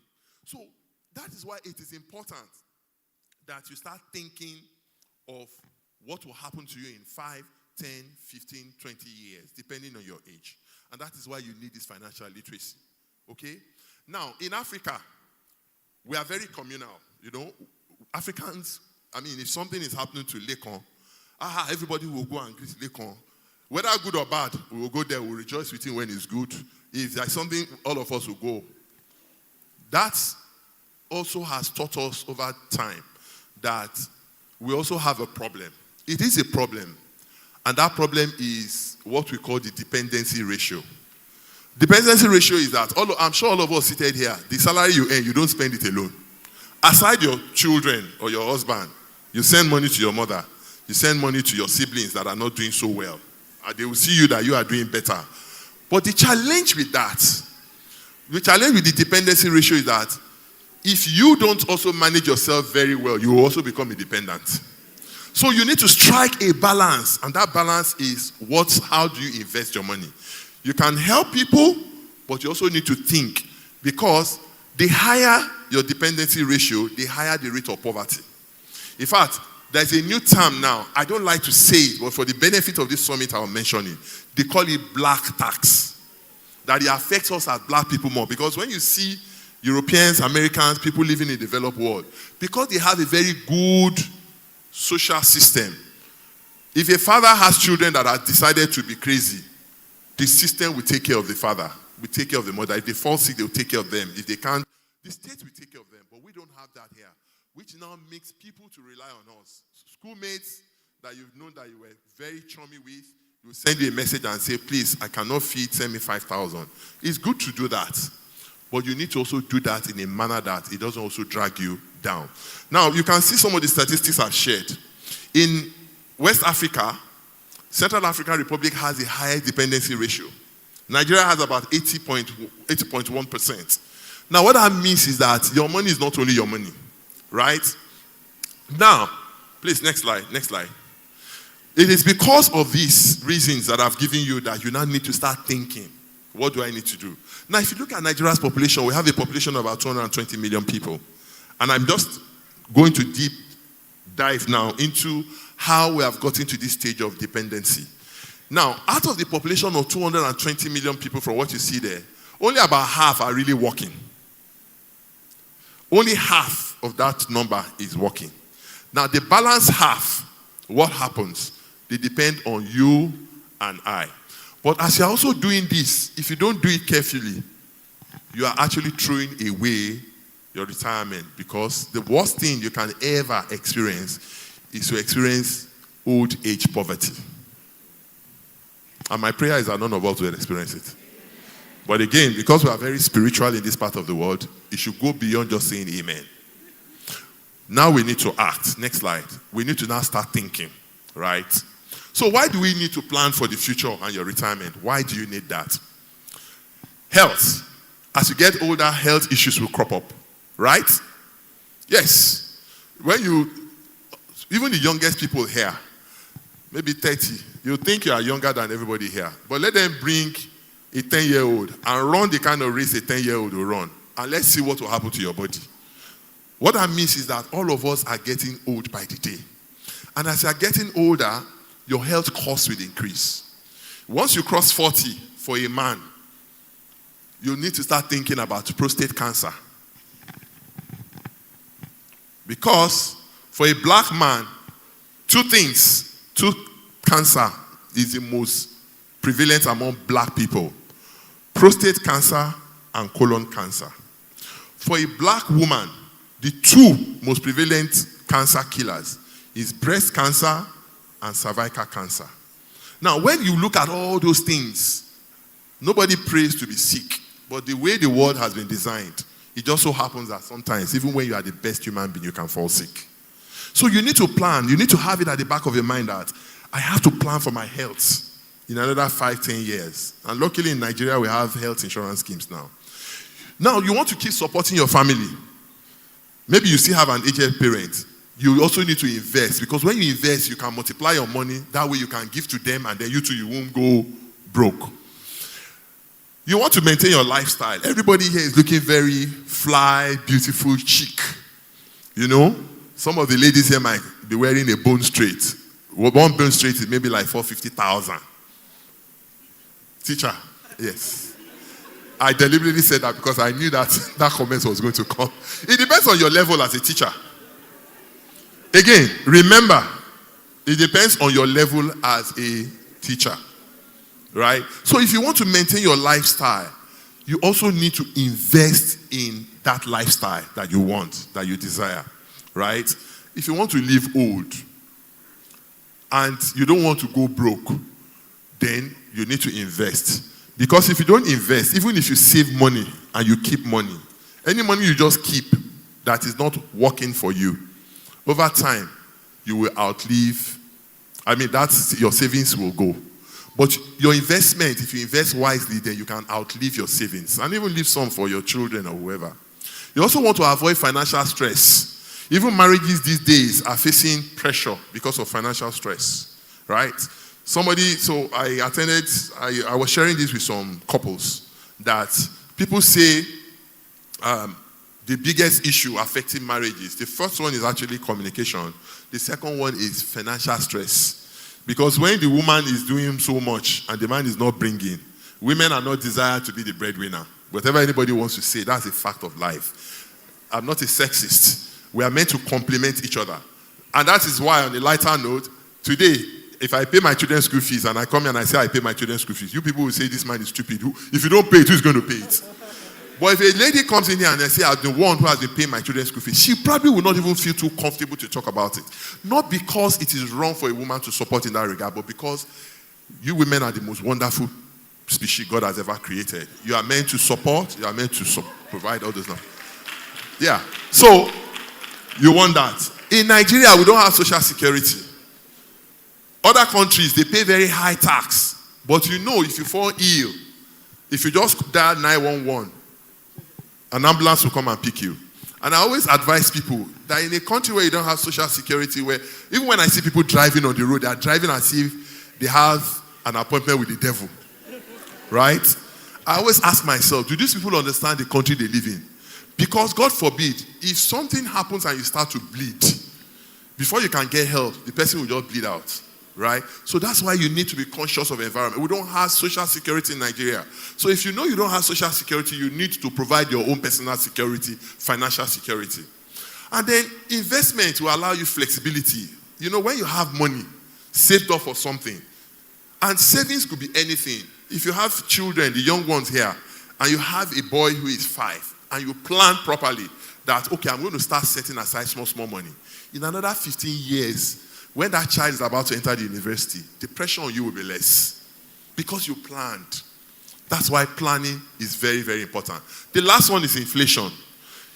Inflation is very key. That's one of the biggest problems we're facing. Today, Nigeria, I think our inflation rate is around 14%, between 14 to 15%. I'm not too sure about that number. At the point, it was 16.5%.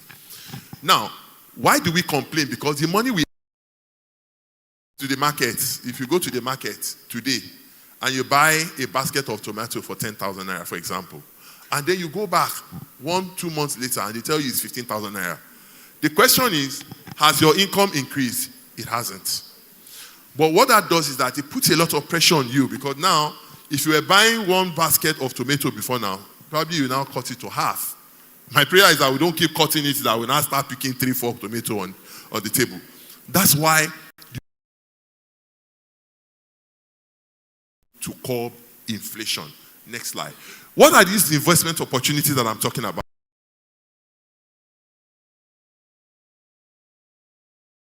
Remember what I said about how much you earn. If you earn 100,000 naira today and you cannot save 15,000 naira every month out of 100,000, and I know a lot of people say, how is that possible? I have so many things that I need to do. The truth is, those things will never stop coming.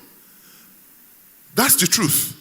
When you look at somebody like Dangote, Dangote does not use his own money. The refinery he built, he borrowed money from the bank. He has his own money, he will keep his money, but he borrowed money from the bank. So, but you can't borrow money from the bank if you yourself, you've not put yourself in a position of leverage, right? So, if you now earn 1 million, trust me, you still won't save. And I'm not cursing anyone. It's a universal fact.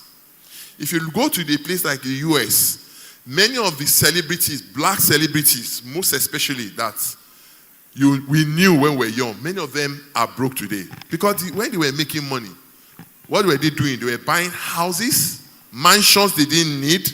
You see them with gold, diamond chains, blinks that were worth $100,000. At the end of the day, they forgot that they'll have to pay taxes on those houses. They are going to, for them to sustain their lifestyle, they need to increase their income.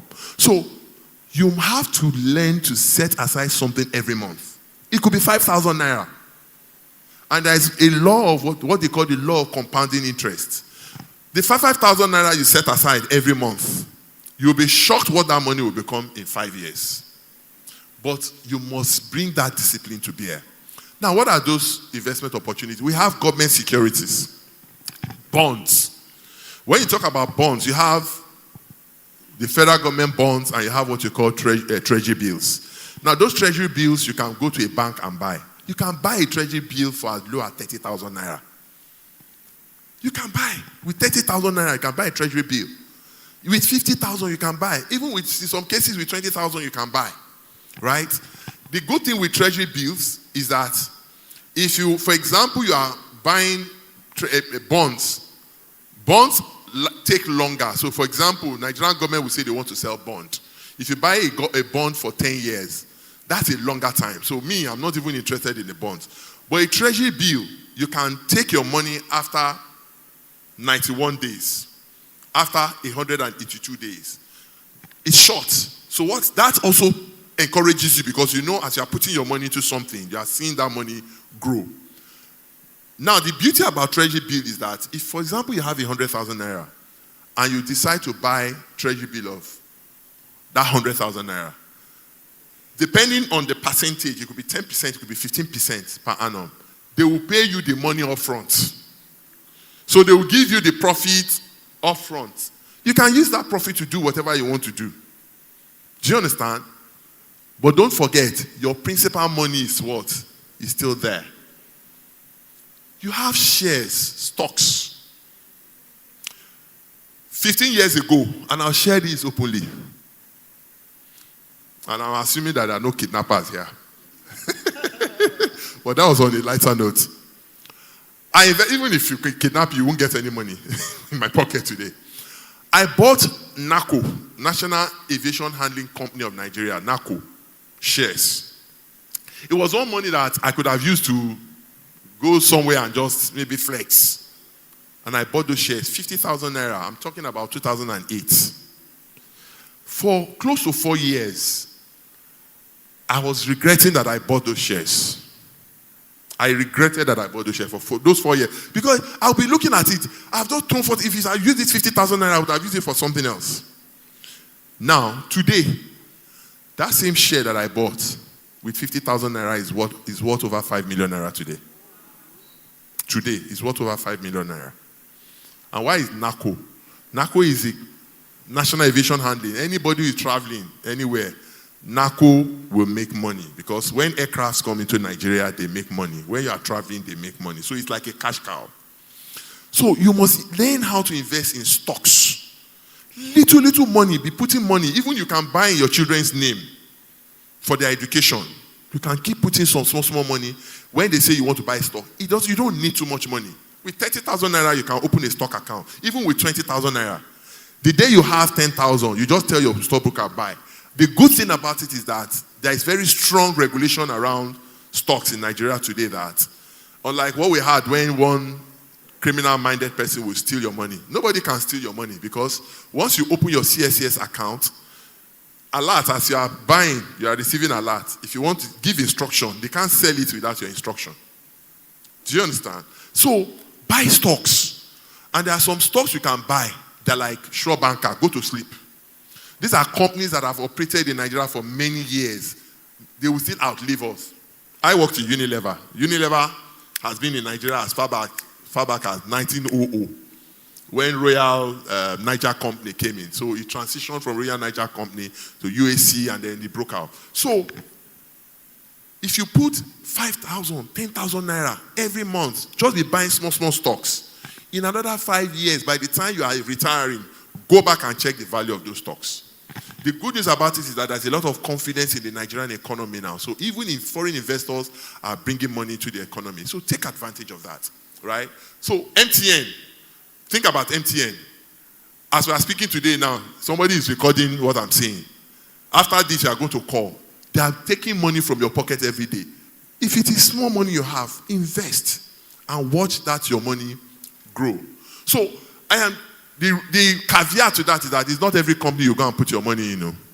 So that's why you need a stockbroker, somebody that can just advise you which stock should you buy.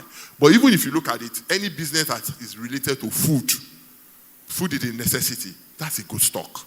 And all those companies are there in the Nigerian Stock Exchange. Now, you also have what we call mutual funds. So, for example, I'm fearful of stocks, because the truth is the stock market goes up and down, right?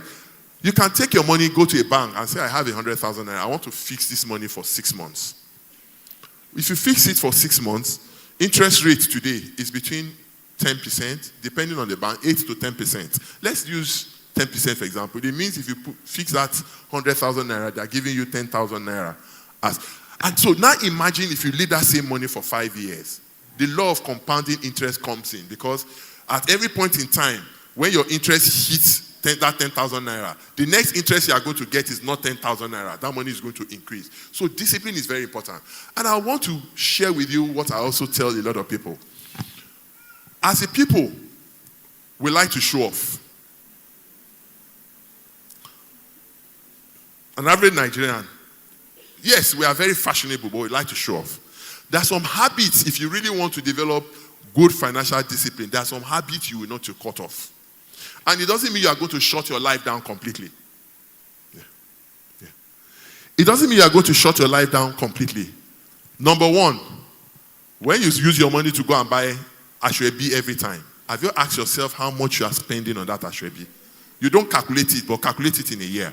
Okay? It gives you a fair idea. As a man, every time you go out and you sit with your friends and you are drinking beer with pepper soup and ishewu, have you actually thought about it that if you are doing it 5 times in a month, maybe you reduce it to 2 times in a month and then use that money to invest in something, right? We also have some other things. You can go to the bank and fix your money, like I said. Some banks will tell you that they have some mutual funds. You can buy into those mutual funds. Next slide. I've been told I have only 5 minutes. Please, next slide. Next slide. Real estate and rental income. You can make money, right? Land banking, if you can afford it, buy land somewhere, and then over time that land would appreciate and you can make your money from that. You can go into property for rentals. You can do short lets. If you have one small house in your village and there's an activity, maybe some people are coming to your village, you can make the place a bit presentable. You'll be shocked that if you tell people to come and sleep there and they pay 10, 15,000 naira, just provide the basic things for them there, water, a bed for them to sleep, they will pay. You'll be shocked, right? And then, of course, shopping complex if you can afford it. What are those other ones? Insurance products. You can invest in insurance. You can take some insurance products that will help you to pay your children's tuition many years from now. On a monthly basis or in a quarterly basis, you just pay some small amount. You can go into agribusiness, farming. We know farming. Many of us are from rural or agrarian villages. You can take to farming as a complement, right? That's also another stream of income for you. Please don't do food business without teaching, because that's your primary thing. You can go into poultry. There are quite a number of things you can do. You can even go into rental business. I was shocked when I saw someone renting this eating pot that caterers use. And I said, you mean? And they said, the woman is the only one in that area. So you can invest in something like that. Eating pots, what do they call it? Is it adogon? Your brothers call it adogon, the big one. You can invest in it. You can invest in spoons. People will come and rent those things for a fee. That is an extra income you are going to earn, right? You can buy equipment. This thing you are looking at here, some people do it and they rent it out. And they make money, okay? You can come. You have the skill for public speaking. You can go into public speaking. You can mentor people. And then you can make some well to Miss Modi when she says some people want to set up school. That is the skill she has acquired and she's using that skill to make money. Next slide.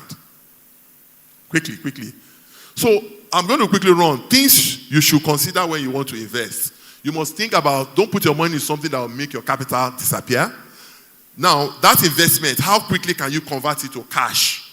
Stocks will help you. The good news is that if you buy stocks,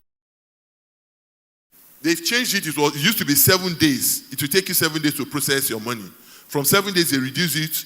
Now, it takes only 2 business working days. If you give instruction today, 2 days later, you have your money. So you have to think of liquidity. How quickly can you get cash from that business? Is it a business that can help you to hedge against inflation? Because if inflation is going faster than your business, your money will go with time. You have to think of when you want to retire. If you are retiring in 20 years, start now. If you are retiring in 5 years, it's not too late. That's very important.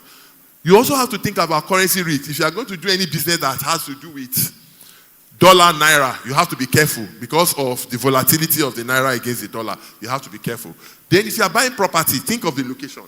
Don't go and buy property in an area that you have high tension wire. The government will wake up tomorrow and say they are going to destroy it. Your investment is gone. So you also need to think about your own appetite. Where do you want to go? Avoid high risk investments. Don't look for big profits. Start small and let it grow. Next slide. I'm going to skip this because of time. This is just to let you know. Maybe I'll just talk through it. Go to the next slide, please. I'll talk about that later.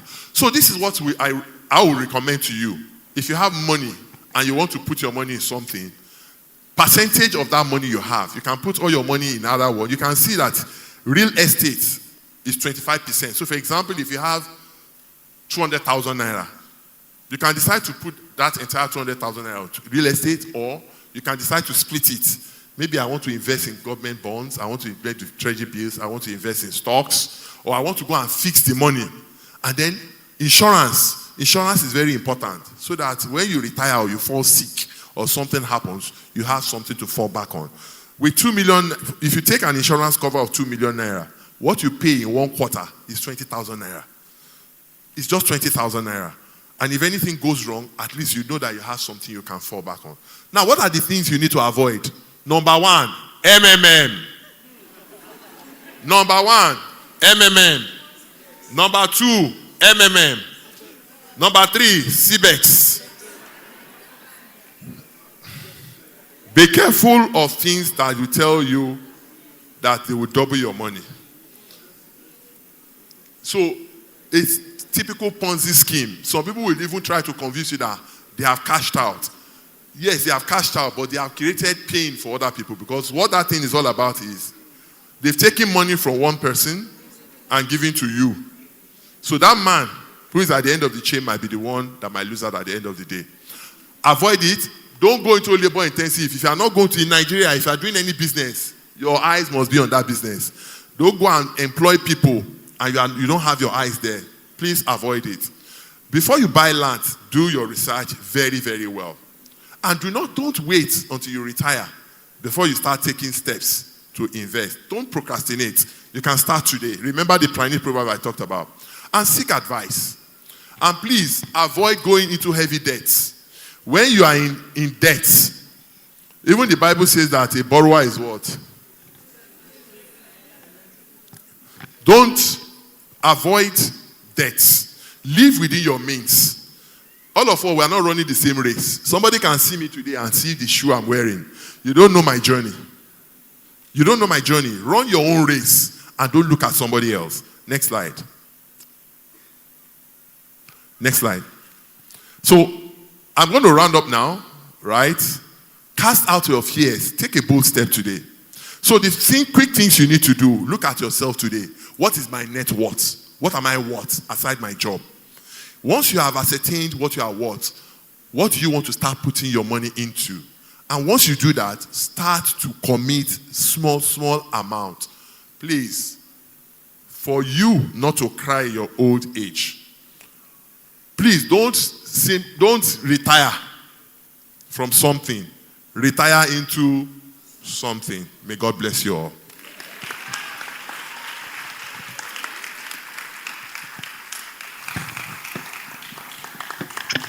Thank you so very kindly. Please let's celebrate Mr. Emmanuel Osai, Senior Business Manager, West Africa HMD Global Oil, taking us beyond the paycheck, financial literacy for educators. And that was a crash course, literally, on financial literacy. I say, they even pack plenty. Come on this place today. I hope we are all taking notes. And I want to believe that the slides used will be sent later to all the participants. So rest assured that you will get all this. But I don't know if people will get free consults. Ciao! Free consultation, no? Wow, please let's celebrate him. So if you have questions, these things are very, very important. If you have questions on how to maximize your resources, please, Mr. Osai is right here to do that for you. Thank you so very much, sir. And I would have a short breather now before we move on to take the raffle draws. Some people will be winning, God win, now God win. Okay, now I would like to invite upstage for a spoken word performance, and that will be done by the Supreme. Please let's welcome him upstage.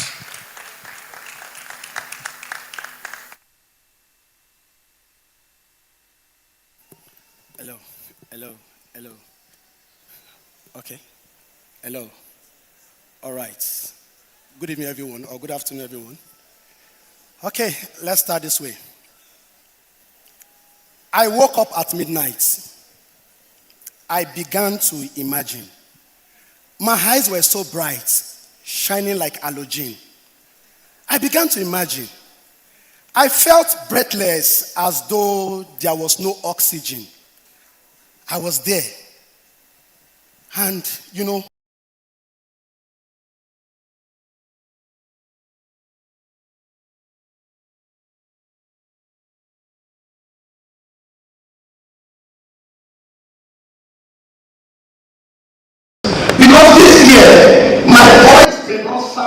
sonorous, like a choir of singers singing the Hallelujah chorus.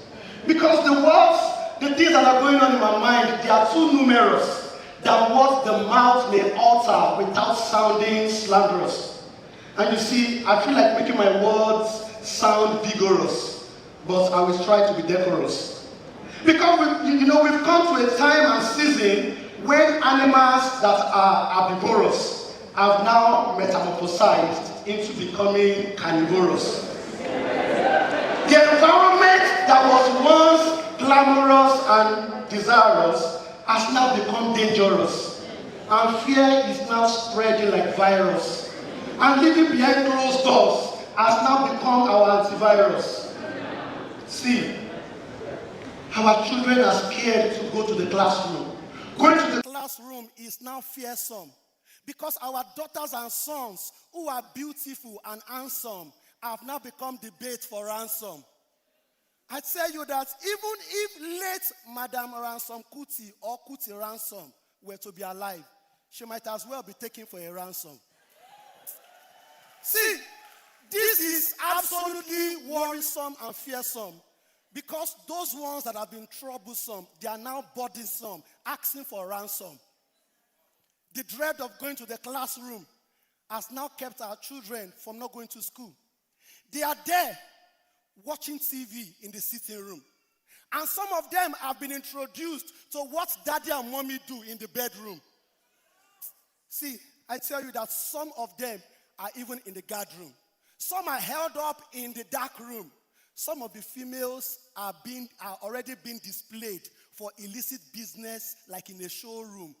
And we want them one day to be in the boardroom without being in the classroom. I tell you, this is what Yorubas call Ishuata, Nyanyan, Yampepe, Skata. This is a serious matter. It is a serious matter because we've come to a time when the children are no longer there to answer to the register. They are no longer there to recite state and capital. How can they echo 10 millimeters make 1 meter when their colleagues and teachers are far away in the forest? Only God knows how many kilometers away from their shelters. And I know many of the teachers, they are thinking, let me jackpa. But how will you jackpa when you are still in the state of sakpa? Now, you want to jackpa, but you are still in the state of what? Sakpa, no money. But if you want to leave the state of sakpa, just as he said, only that's sagbogboikpa.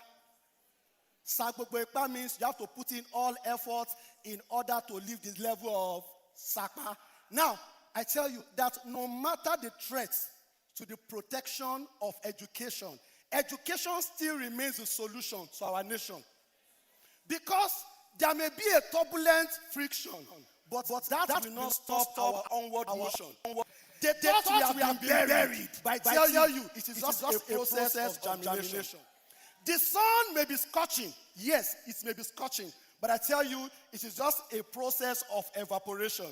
You will soon see the ocean, the jubilation of the ocean, when the rain comes down with its flood and erosion. So, no matter what, I tell you that education, which has been the foundation of our nation, still remains the ammunition for our defense in this nation. And lastly, I tell you, as a teacher that is adamant, you have to be gallant. Don't give up, because when they say there's a casting down, we are saying there is a lifting up. Even when they remove their card and say, last card, check up, we still don't give up. Because we are gallant, we stand. Just as I told you 2 years ago, you are born to be the best. Life may be a contest. Don't give it a protest. It is just a matter of your mindset. Your stature might be the smallest. Your strength might be the weakest. Your stuff might not be the latest. Yet, your belief is the strongest.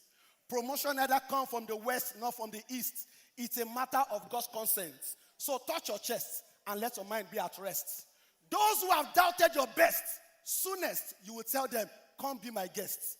They will sit down and watch you like TV sets. Because why? You are born to be the best. Tell somebody, you are born to be the best. Be adamant. Be gallant. Thank you very much.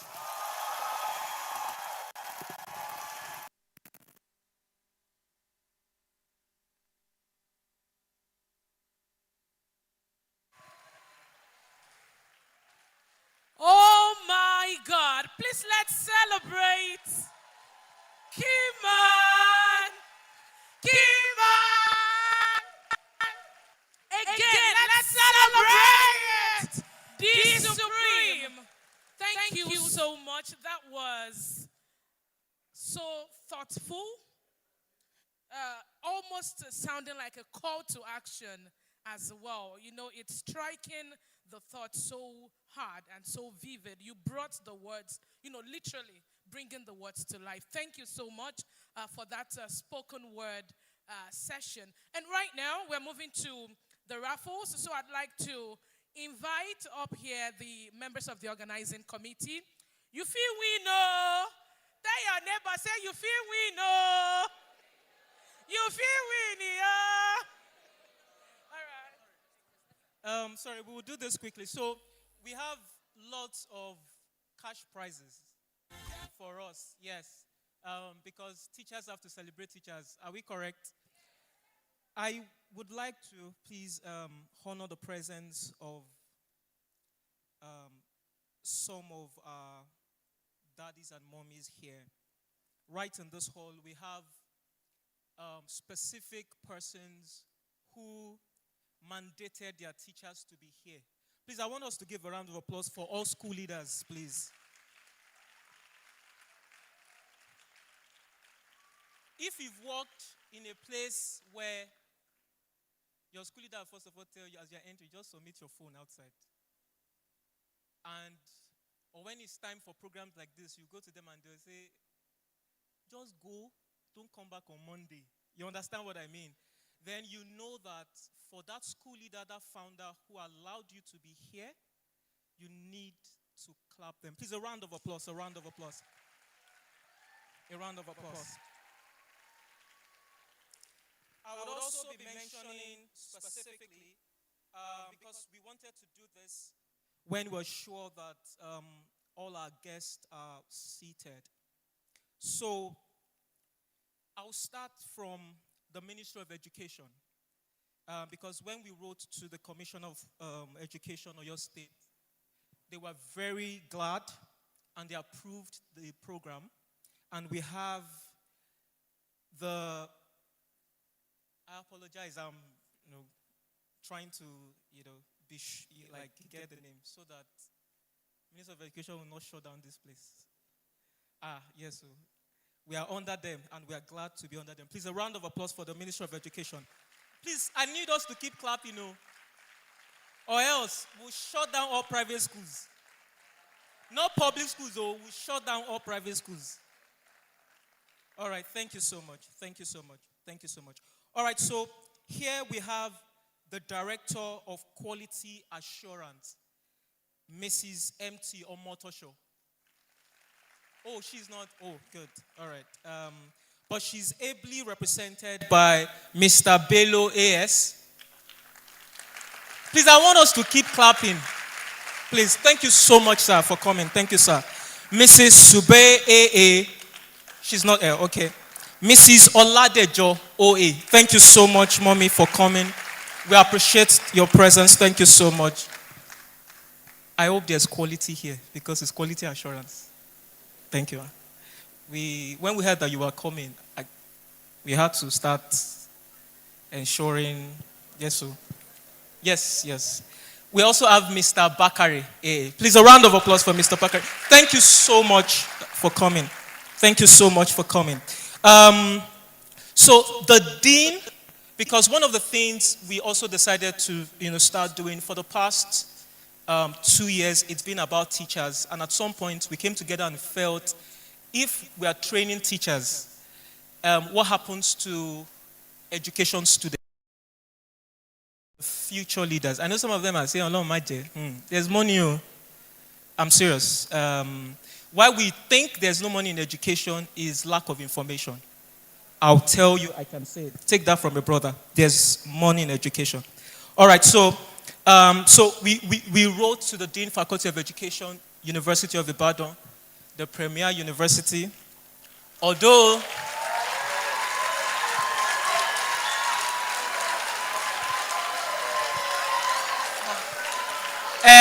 please, they don't want me to talk now.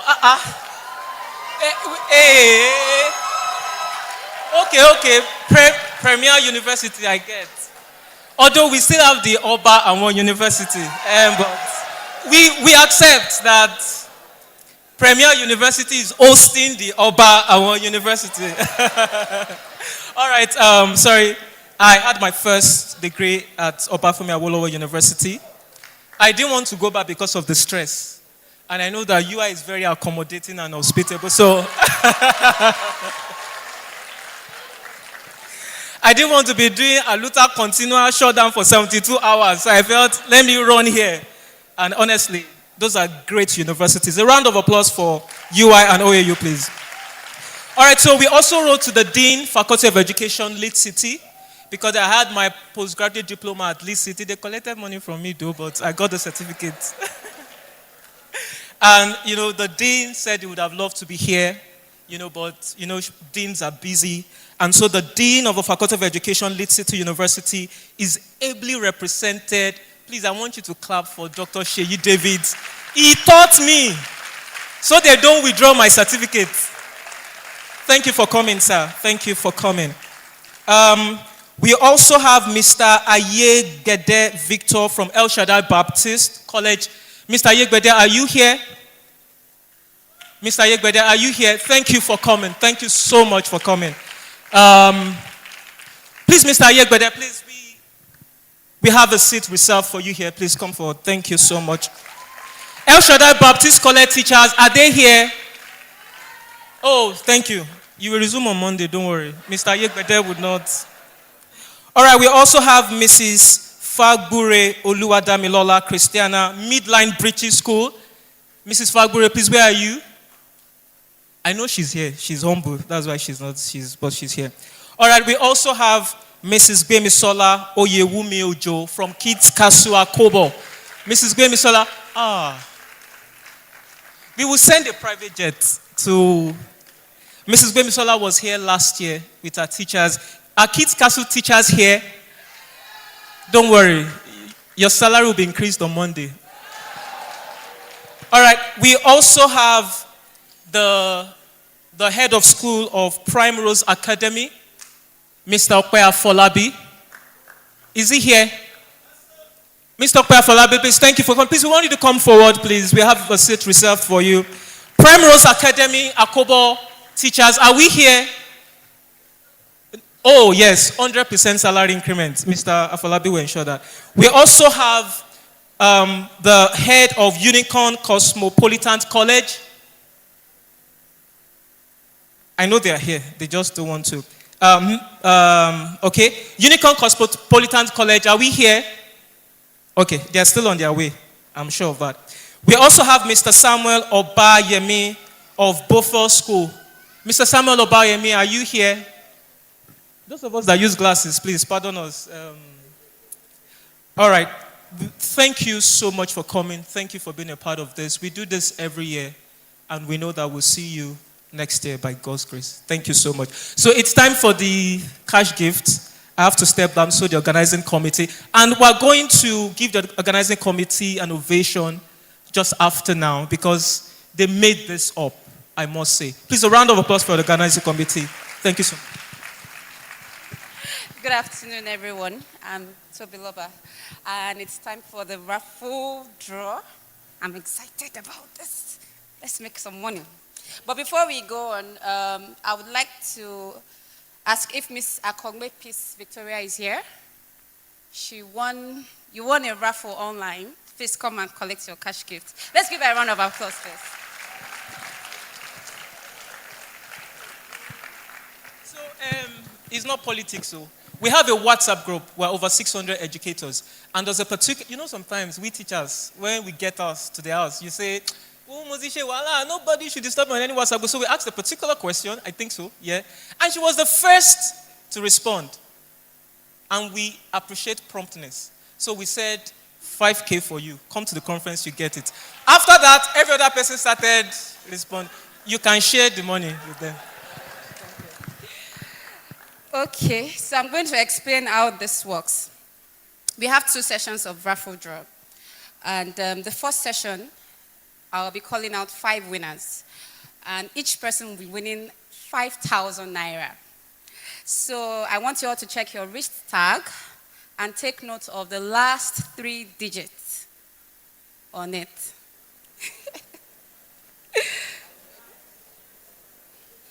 Then the second time I'm going to come up, it's going to be for 10,000 naira each for 5 winners. So are we ready? So there's going to be a spinning wheel that is going to give us the numbers.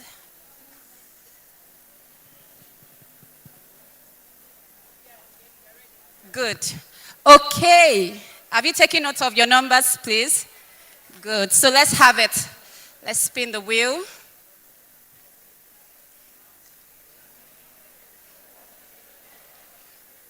Okay, so if your tag ends with 007, 00, oh, we have a winner. Let's give her a round of applause.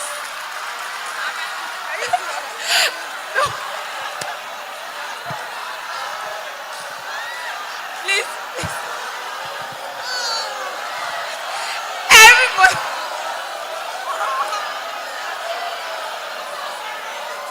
All right, so she has the 5,000 automatically. She has it. We can't turn her back. She has it. However, we're increasing it. So this she will get us after the conference, but we will continue.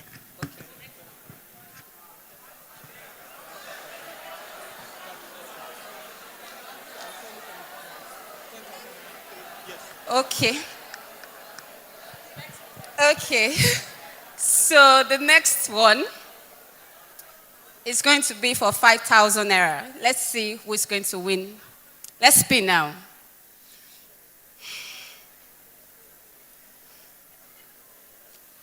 Ticket number 230. Anybody? Is he here? Let's give her a round of applause, please, as she steps forward. We'll have to confirm. I'll have to check her wrist tag to be sure that it's correct. Let me see. Yes, it's correct. Come on, have your ticket. Congratulations. Yes, so let's have the second time. Let it spin again, please. For 5,000 naira now.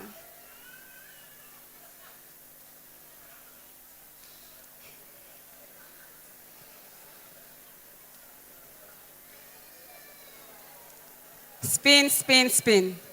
Yes, yes, yes, yes, yes. 073. He's not here. He's here. Come. Let's see. Let's see. Let's see. Another lucky winner of 5,000 naira. Let's see. Let's see. Well done. Let me see first. Yes. Congratulations. Okay. The next one is for 5,000 naira. Then the next one after that, Mr. Leko said we should do a 10,000 naira one. So wait. So now it's 5,000 naira. So let's spin.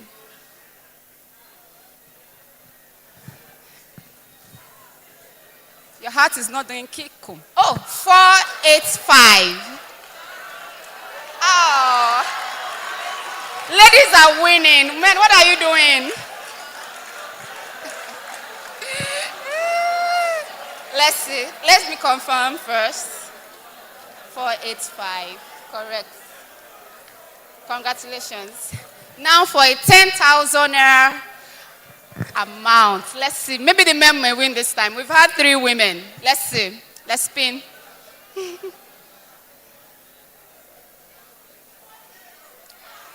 036. Anybody? Ah, finally a man. Wow. Wow. This is great. Let's see. You waited for the 10,000 naira more, right? Let me see your tag. Correct, correct. Congratulations. Okay, another 10,000 naira one. Let's see. Let's spin again, please. Maybe another man or a woman. 479. Oh, the men are not here today. Let me see. 479. Congratulations. Then another 10,000 here one. Let's spin. This is the last one for this session. Let's spin, please.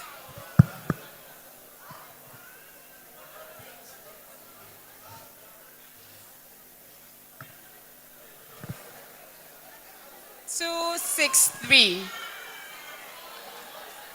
263. Oh, from up. Let's give her a round of applause as she comes down. Keep coming.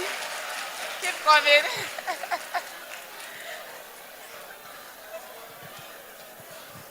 Quick, please. Quickly. We are waiting for you.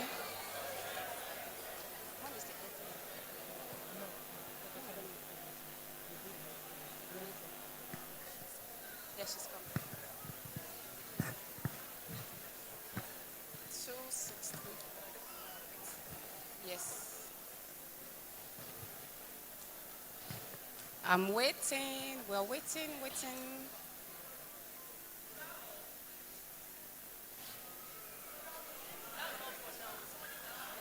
Let's give her a round of applause, please. I'll have to confirm. 263. Correct. Congratulations. So that will be all for now. The next session, we are going to have airtime together with another cash gift. Thank you. All right. I'm sorry for just bumping in again. So I also would like to acknowledge the presence of Fortland International School, Mrs. Eunice Aded Timilein. Please, are you here? If you are here, please, we will have a seat reserved for you. Please come forward, please. Fortland International School teachers, are we here? We will increase your salary. Oh, they are shouting, yes. Increment, 200% on Monday. And then I realized that those people that shouted when a member of the organizing committee won 5,000, they are UI students, so we have to acknowledge them. Yes, so that they don't start a loot up. I would like to, I'm sorry, I'm from where you, so you know we love each other so much. I would like to really acknowledge the presence of the student council of the Faculty of Education UI. When we visited the dean and the dean called them, they gave us the support, honestly. Apart from OAU, I've not seen any other set. Oh, sorry. I've not seen, President, I'm sorry, okay. And I really appreciate this. The organizing committee said, thank you so much for the support. Thank you for talking to education students about this. Thank you so much. My assistant will give you 100K from their pocket. It's a joke, it's a prank. Then sorry, we have a WhatsApp group and we'll be sharing all the PowerPoint on the WhatsApp group. So if you would like to have access to the PowerPoint, please join the WhatsApp group. Thank you. And what about those who registered outside? They registered with their phone numbers, right? Okay, the link so they can do that. I think that's a good one. Thank you so much. For me, I like that raffle session. I mean, I say, maybe they do and they go. Sure, there's no raffle for MC. You people did not give me. I've been cheering everybody. I was even saying that somebody from the gallery, should we know? May they no verse for us. My people at the gallery, are we doing great? Eduro, what is going on there? When I say Eduvorous 3.0, you say the Adamant teacher. Eduvorous 3.0.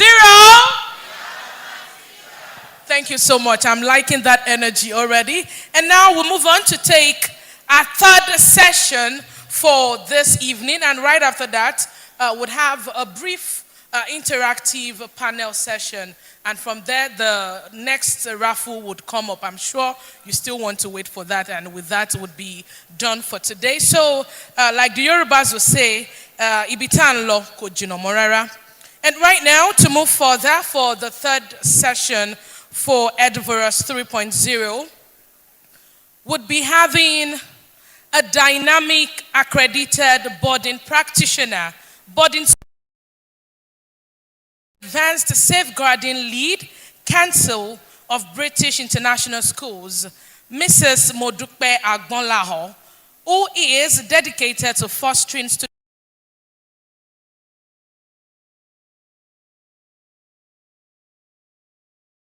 growth, resulting in improved engagement and well-being. And she specializes in strategic boarding management while implementing the national minimum standards for boarding schools in welfare and pastoral care. And she currently oversees the welfare of boarders at Day Waterman College. That school name has to ring a bell. A high-profile private British international school. Modupe believes that every child deserves a safe, loving, and nurturing home, while ensuring their mental and physical well-being is top priority. She believes this provides the children with a safe environment where they can flourish and have meaningful engagement. Our approach combines strong pastoral care, clear communication, and strategic planning to foster a cohesive boarding community. And a driving ambition is to support children, shaping their character into effective and empathetic leaders. With a standing ovation, I want us to make welcome with a round of applause as well for the third session, Modupe Agbonlaho, Head of Boarding and Designated Safeguarding Lead, Day Waterman College. And she will be taking us the silent curriculum for African educators. You're very much welcome, ma'am. Very much. Thank you very much. I think you deserve a hug. Thank you very much, everyone. Good evening. I think we've all been sitting down for a while. Hello. Let's just, thank you. Just in about 1 minute, I want every one of us to stand up. As you know, I'm very passionate with children. And I believe that every one of us are aware of what happened at Orire local government, where we have about 39 children and the teachers in captivity. And today marks the 49th day. I remember that when we started this program, we gave like just a minute prayer to God that they should be released. So in that same atmosphere, I just want us to just bow our heads and just tell God something. Those children are our children. Those teachers are our colleagues.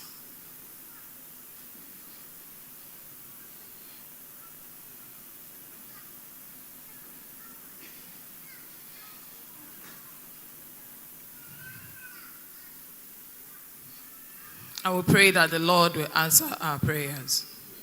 Thank you very much. So in the same atmosphere as Mr. Leko Adigo said, before I start my session, I'd like to introduce my husband, and I want him to just come up here and then just be my support. He's always been my supporter, my greatest. Please, Mr. Agbolao, I need you to please come have your seat here. In addition, I have my children here. I have one of them watching online. I have my baby and the other one in Babcock. She's also here as well. Abigail, Osa, anywhere you are, just wave your hands. Okay, they're seated over there. And then David is watching online. Thank you very much. Very quickly, please, media, I need you to be at alert. Because every time they say Media, next slide, please. That's 1 minute going away. So please, media, be at alert. Thank you very much. Thank you very much to Mr. Leko Adigun for hosting this program and then for inviting us here. I know my colleagues are over here too. Thank you to even my principal for allowing me to be here. Thank you to everyone, to family, friends, well-wishers. And let me let you know that Ibadan is also my home. My husband married me from Lagos, brought me to Ibadan, from Ibadan took me to Lagos. From there, we're just going around and around. You know, I started my teaching career here at Atonda International School and then His Grace Kiddies. And the passion I have for Ibadan, when I heard Dr. David here, I'm also his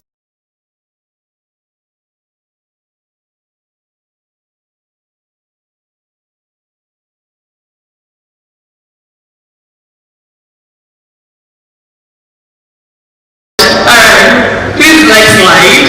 So this afternoon, we'll just be looking briefly at our safeguarding in our different schools. We have the government-owned schools here, we have the private schools here as well. In everything we're doing in life, we need to be safety conscious. Whether you're going to grow from being a teacher to a leader, from being whatever you're doing in life, safety is very important. Ms. Veronica has talked to us about from classroom to the boardroom. Mr. Osai has mentioned something about financial literacy. In all those things, how safe are you?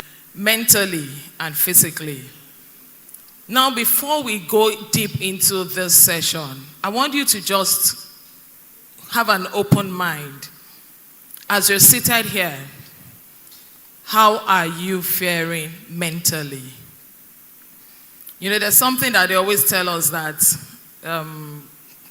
whatever you're saying is just packaging.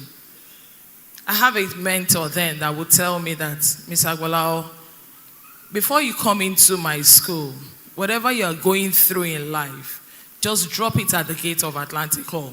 Then I was working in Atlantic Hall then. Just drop it at the gate of Atlantic Hall. Do not let anything at all bother you. Because why? It's going to affect your efficiency as a teacher.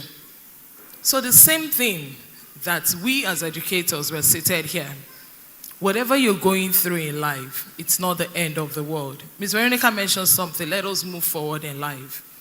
You just need to move forward. What is the solution? Problem no they finish for this life. Oh. I hope you know that. Yeah, so please, whatever at all you're going through in life, just keep it.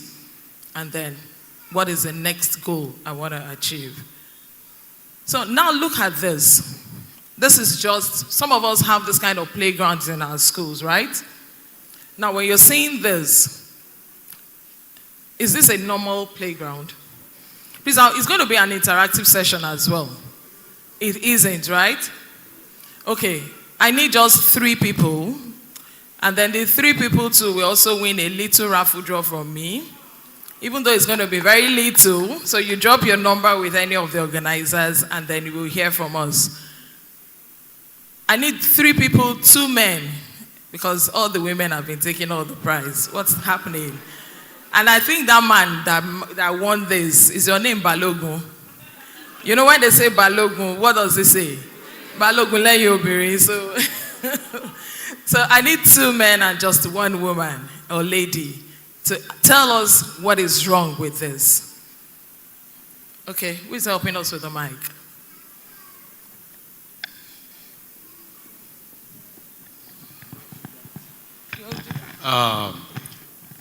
When you look critically at this picture, you can see 1, the space is limited. 2, the students are overcrowded, there's congestion. 3, if you look at the play materials, some of them are dangerous. When you consider the closeness of the students, playing with them. Thank you. Thank you very much. Please, a round of applause. Can any of the organizers please help collect Daddy's phone number? Okay, another person. No, somebody has represented this row. I need somebody from here. Then the third person will be from the gallery. Okay, sorry. I think I need to be fair. He has represented the two rows. I need one person to represent this other two rows. So anybody from here, please. Thank you so much. All right, to further add to what he has said, but my point, there are no safety instructions as to the use and the operations of these play materials. For instance, I'm looking at a swing. This is it's a slide, and the child is sliding down, with the head going down. Mm-hmm. That is an abnormal way to use the slide. So for this playground, there's supposed to be play instructions, the use of each of these materials, because the children are not supposed to know that automatically. And that's my point. Okay, thank you very much. So I need somebody to talk about the adults that are standing. Okay. Do we have anyone there? Okay. But can you echo your answer before the mic gets to you? Okay.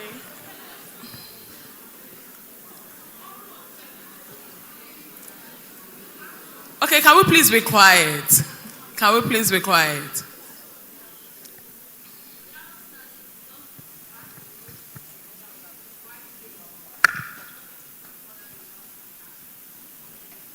Very good. Please, a round of applause for her.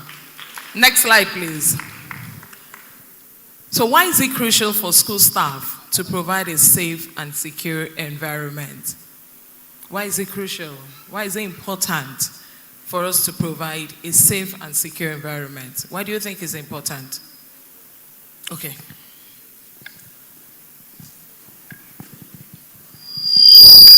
Good evening.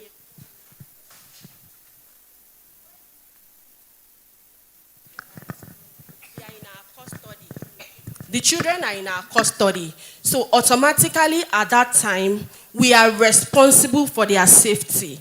We are responsible for their safety. If anything goes wrong, we are to answer for them. So while they are with us, we should make sure that 100% they are safe. Okay, thank you very much. So I just needed 2 words from them. Their safety and their well-being is very, very important for us to be able to secure a very good environment for the children. Next slide, please. Then why is it proper? Why is proper training and support essential for both new and experienced staff members in maintaining safety in school? Why is proper training? Why do you need this training? Why are you here for this conference? Why have you been doing those Educare online courses? Why have you been, going for one training or the other? Okay, thank you, media. So it's just written here. This is just to help us with the right knowledge and skills needed to handle safeguarding issues, safeguarding situations effectively. That's why you are here for this training. That's why when you see that child in your class looking all moody, you begin to wonder, is this child a dull child? No, the child is not a dull child. There could be some external factors that are affecting that child. You see some children that are very stubborn. Some are very rude. You keep wondering that, you get frustrated as an adult. You get frustrated as a teacher. Do you know what that child is facing at home? Do you know the kind of issues that that child is experiencing? Do you know the kind of abuse? Do you know the kind of neglect that child might be experiencing? And please remember, a child is anyone under the age of 18. A child is anyone under the age of 18. So, in as much as possible, I believe that every one of us seated here, in our classrooms, we don't have maybe children that are up to 19 in secondary school. Yeah, maybe some extreme cases. But ideally, if you look at the average age of children, yes, they are all under 18 or by 18 years old. So please, we need to understand that when these children are misbehaving, when they are behaving anyhow, when you're noticing some signs, remember that what? They are still children. But you as the adult, you need to behave like an adult. Next slide, please. Now, the aim of this training session for this conference, we need to understand the difference between the safeguarding and child protection. We need to provide basic understanding of what constitutes child abuse. Then the importance, understand the importance, understand and have the importance of mental and physical well-being. Then you are clear about what action to take if you're worried about a child. And then to also inform you of your responsibilities when working alongside children or young people. I remember that most interviews that we handle when we have maybe candidates coming to say they want to work in the school and all that, when they get to the boardroom and then we ask some questions that has to do with safeguarding, you begin to wonder that, are these educators? Because it's like most times people don't even understand what safeguarding is all about. There was a candidate, an accountant, sorry, Mr. Osai. There was an accountant that came to do it, to have an interview in one of our schools then. We asked him, what is safeguarding? He said it's a software. But I didn't really blame him though, he's an accountant. So Mr. Osai, please, what is safeguarding? Please do. Yes. Okay, safeguarding basically would involve things you need to do to ensure that the children are not exposed to risks. And you put in those measures to mitigate against that child, either in terms of physical harm or even in some cases mental harm. Please, a round of applause. That's good. Thank you very much. So these are proactive things that we need to do. They are proactive policies and the culture that we need to do in order to promote the well-being and reduce risk before the harm occurs. You know, I keep telling people, just in a nutshell, that safeguarding has to do with you being proactive, while child protection has to do with you being reactive. Proactive in the sense that, okay, you're coming into this hall, you see some wires on the floor and all that. What do you need to do as an educator? If you cannot take it away, maybe because you're scared of shocks or whatever, you could call a maintenance team to please clear it away from the road. So that why?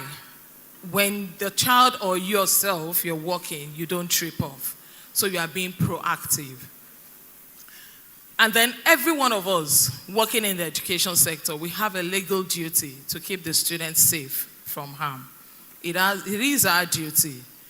When you're going to school in the morning, you notice anything that's not right, it is your duty to make that thing right in order to ensure that that child understands what you're teaching him or her. Then you must be able to identify the warning signs that could indicate if a child's welfare is at risk. I mentioned earlier, some of the warning signs can be a child is, extremely rude. It's a warning sign. You don't just need to give up on that child. You need to ensure to work hard to see how you can make that child to become a better person. Another sign again is maybe a child is dull in your class. What could be the reason for this? Every one of us, I'm sure even the Bible also mentioned it, that we are all beautiful and wonderfully made. So no one is created to be a dull child. So if you have any concern on a child as a safeguarding, someone that has received safeguarding training, there's a particular form that your school has to provide for you to be able to report any concern that you have about a child's safety. Please, I just want to chip this in quickly. As we're leaving this conference today, I want us to please ensure that if you're a head of school, if you're a proprietor, you're a proprietress, you don't have a safeguarding officer in your school, it is important that you do. Whether you are in a government-owned school or a private school. Now let's look at this. Thank God that this is a raining season now. Now safeguarding, I just want it to be very, practical for us. Safeguarding is the umbrella. You're being proactive. It is raining. Why do you think you're using an umbrella? So that you don't get wet, right? And so that at the end of the day, you don't start using Pro Code and whatever to treat the cold and the flu that you might get. So safeguarding is the umbrella. While child protection is what we do when it rains. For example, a child that might have gone through maybe a case of rape, that child had already been abused. What do you do as a safeguarding officer to help that child? And one thing I tell people is that the role of safeguarding is everybody's role. Whether you're a father, a mother, an uncle, an aunt, a teacher, anything you are, it is everybody's role. While child protection has to do with the safeguarding officer. You leave the role, the duty of a child protection to the safeguarding officer. Now, safeguarding is the umbrella that supports child protection. Please, are we clear with that? Thank you very much. Next slide, please. Now, there are 4 main categories of abuse. I'm sure we know about this. So some of us, it's just a refresher course for us. Some of us, this is our first time knowing this. Next slide. Can I have the next slide? Now, looking at the first one, what type of abuse do you think the first picture is talking to you about? No, let's chorus it. Yes, that's a physical abuse. What about the next one? Yes. That's the one? Emotional abuse, mental abuse, and all that. Okay. The next one? Sexual abuse. Yes. And then the last one has to do with what? Neglect. Very good. Thank you very much. Next slide, please. Now, the main thing that we're going to here, I'm sure with the pictures that you've seen, those are things that you can actually see. But the last one, you might not be able to see it because it is neglect. And even the second to the last one has to do with sexual abuse. And these are the things that affect a child emotionally. And it affects them mentally. Now, when we're looking at the mental health, what do we understand by mental health? When a lot of people talk about mental health. It's a person's emotional, psychological, and social well-being. I tell people that for you to have a complete health in this life, you need to work on your mental well-being and your physical well-being. It is very important. Now, when I started up with Day Waterman College, I had one of my principals then that taught us something that has to do with flourishing at school. He gave us an approach about mental and physical well-being. In a short form, he calls it PERMA. PERMA has to do with positive emotions, positive relationships, positive meaningfulness, and then positive accomplishment. And then for the physical well-being, they are divided into 3 categories. It has to do with your exercise, your nutrition, and your sleep. So these are very important things that you need to know, even for yourself and even for the children as well. It's very important because without all these things, you can't have a complete health. Now, some signs of mental health, you could see sometimes maybe sleeping irritation, lack of energy, lack of appetite, thinking of harming oneself. A lot of these things happen in our schools, and you need to be observant as someone who has undergone the training on safeguarding. It's very important. Next slide, please. Now, I want to relate mental health as a silent curriculum in our learning areas. I want us to look at some words here. When you're looking at mental health, it's anything that is affecting our thoughts, our emotions, and our behavior. Now, for children and the adolescents, the school environment plays a very critical role in shaping mental health outcomes. I ask people that, is your school a prison? Or is it a place whereby a child will wake up in the morning and say, oh, mommy, daddy, I want to really go and see my teacher. I want to have a conversation with my teacher. Okay. Oh, all right. So I'll be very fast with this. Now, you need to understand the relationship between the mental health and the school environment, because it's very essential in creating educational setting that promote a healthy development, academic success, and lifelong resilience. Next slide, please.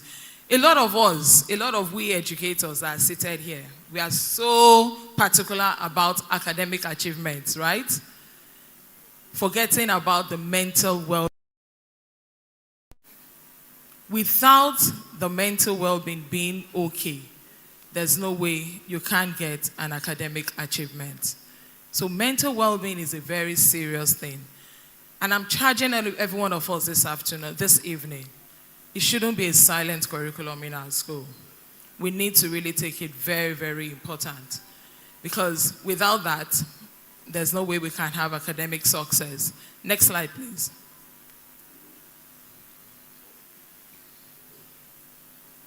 Now, I want us to quickly look at this case study, a silenced voice. I learned early on that speaking my mind meant getting labeled as difficult, so I stopped.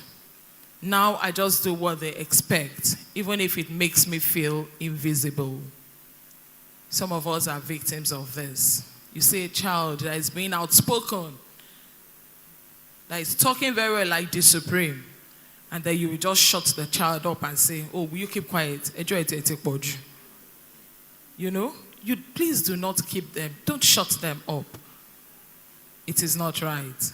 Please, I need us to really, really understand. Allow them to talk. Allow them to be free. Let them express themselves.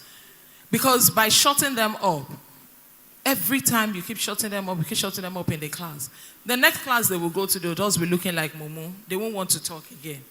So please allow them to express themselves freely. Although there has to be a little bit of caution if they are stepping out of the boundaries. Next slide, please. Then ask yourself, I've asked this question, if a child was unsafe at home, would your school be their refuge or their second prison? Ask yourself that question. So you see a withdrawn year 8 student or sudden drop in grades. It isn't always laziness. It could be a cry for help. You don't know what that child is going through at home. I watched a movie just recently, a Netflix movie. Most times when I watch movies, I always center my mind on safeguarding, safeguarding, safeguarding. I'm sure some of us have watched it. It has to do with a polygamist. It's a Netflix movie. You could imagine what those children were going through in the house. Relate that to what they will be doing in their classrooms. Do you think they would concentrate? No, there won't be any form of concentration. But if you really have the love of these children at heart, they will be able to come up to you. They will be able to say, oh, Mr. David, Mr. or anybody, any one of you, they can walk up to you and then talk to you freely, and you see how you can be of help to them. It is very important. From that movie, I was able to understand that even as adults, when we're having issues at home, don't let it affect the children. Even in your relationships as boyfriends and girlfriends, when you're having issues, don't let it affect your jobs. It is very important. Your mental well-being is important, so as well as the children's mental well-being is very important. Next slide, please. We need to rush, please. Okay, I just want us to understand this, that how do we address the detrimental effects of the hidden curriculum on students' mental health? We need to integrate social and emotional learning in our classrooms, in our schools, centering student voice. Listen to them. Let them tell you what they're going through. Let them tell you what you need to do to help your school to become better. Do not just take the surveys and then at the end of the day, you just keep it aside. No, listen to them. Ongoing teacher development. Let there be teacher development. What kind of CPDs are you having in your school? Are you just centering it on only academics? No. Let it cut across. Let it cut across well-being. Let it cut across safeguarding. That will help a lot. Assessment reform. Peer assessment is very important as well. Creative project. Like I mentioned earlier, one of the things about the PERMA approach has to do with engagement, positive engagement. How do you engage the students? You have a boarding school. Is it just when they go to class and then come back and the next thing they are sleeping, or they just carry their books and start reading? What kind of extracurricular activities do you have? What kind of enrichment activities do you have in your school? How can you keep them engaged? They can actually be playing and be learning at the same time. So when a child misbehaves, what kind of sanctions do you give them? Are you the type that is still the old school type that you tell them to kneel down, raise up your hand and close your eyes? No. Rather, you are inflicting pain on them. You're meant to have a restorative safeguarding approach in order to teach them and let them understand that, oh, I've misbehaved. This is what I need to sanction you with. And then let them understand that, yes, I'm doing it because I love you. Even the Bible says that what? Spare the rod and what? Yeah. So please, we need to understand all this very in love and in empathy. Next slide, please. So what should staff do if they have concerns about a child? Don't think that, oh, my school is perfect. It can't happen in my school. Oh, bullying cannot happen in my school. Child abuse cannot happen in my school. It's a lie. It happens. It happens. Exactly. Even rape. It happens very well. So have it at the back of your mind that anything can happen in your school. It can actually happen. Then what would you do if anything should happen in your school? If any negative thing should happen in your school, you need to take immediate action. One thing that has been helping me, even as a head of boarding and the safeguarding officer, is that I have spies amongst my students. They will come and tell me things. Mr. Agolao, don't tell them that I told you.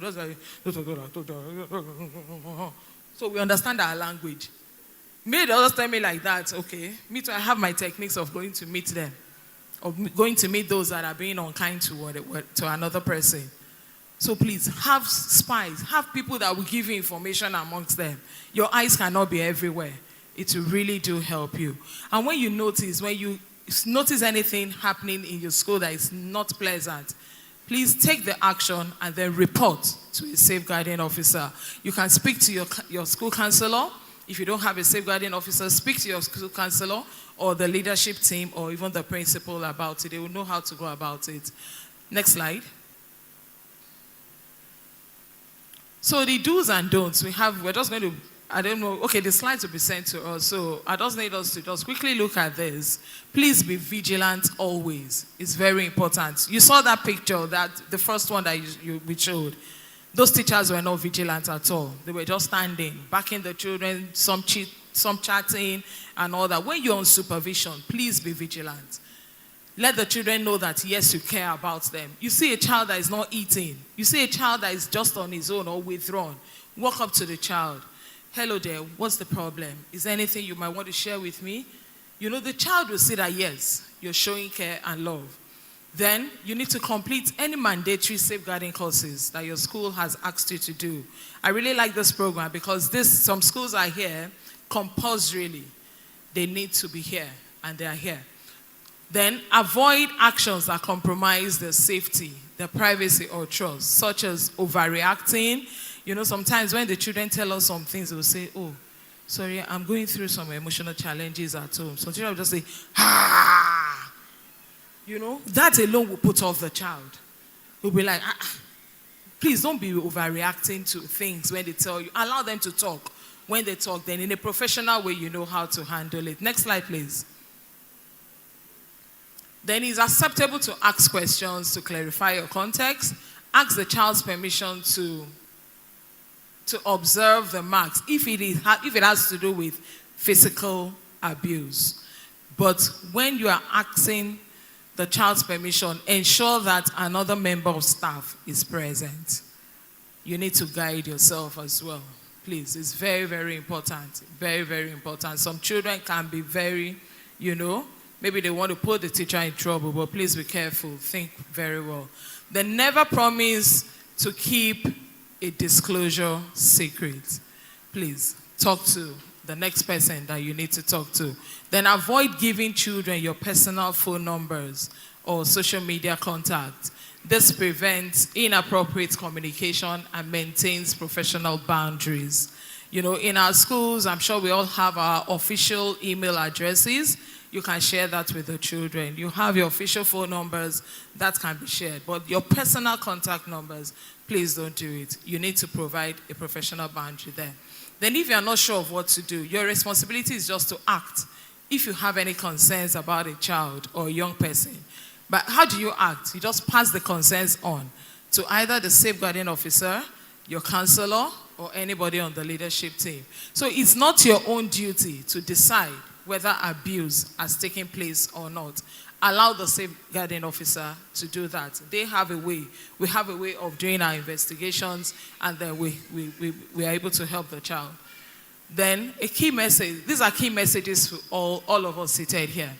We need to understand the importance of safeguarding. You need to know your safeguarding leads in your various schools. Be up to date with your safeguarding policy in your school. Thank God that the quality assurance people are here. I'm sure when they go to schools in Oyo State, they're going to be asking, what kind of policies do you people have? You need to ensure that your school, private schools especially, please ensure you have your policies up to date. Then record your concerns clearly and accurately, because when you want to report to the safeguarding officer needs to understand what you're saying. Then also your school's code of conduct. Next slide. Then I think I'm going to be ending. This is about the second to the last slide. Now look at this as well. Okay. Let me quickly look at the picture, please. Just one person to help us with this. Are you taking your students on an excursion? And you have your school bus like this? Is this right? So you're going to be answering that yourselves when you get the slide. Next slide, please. Now, we're going to chorus these answers because there's no time. Safeguarding is whose responsibility? Every one of us.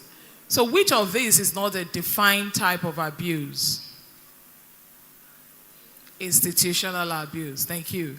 So which of these is an example of physical abuse?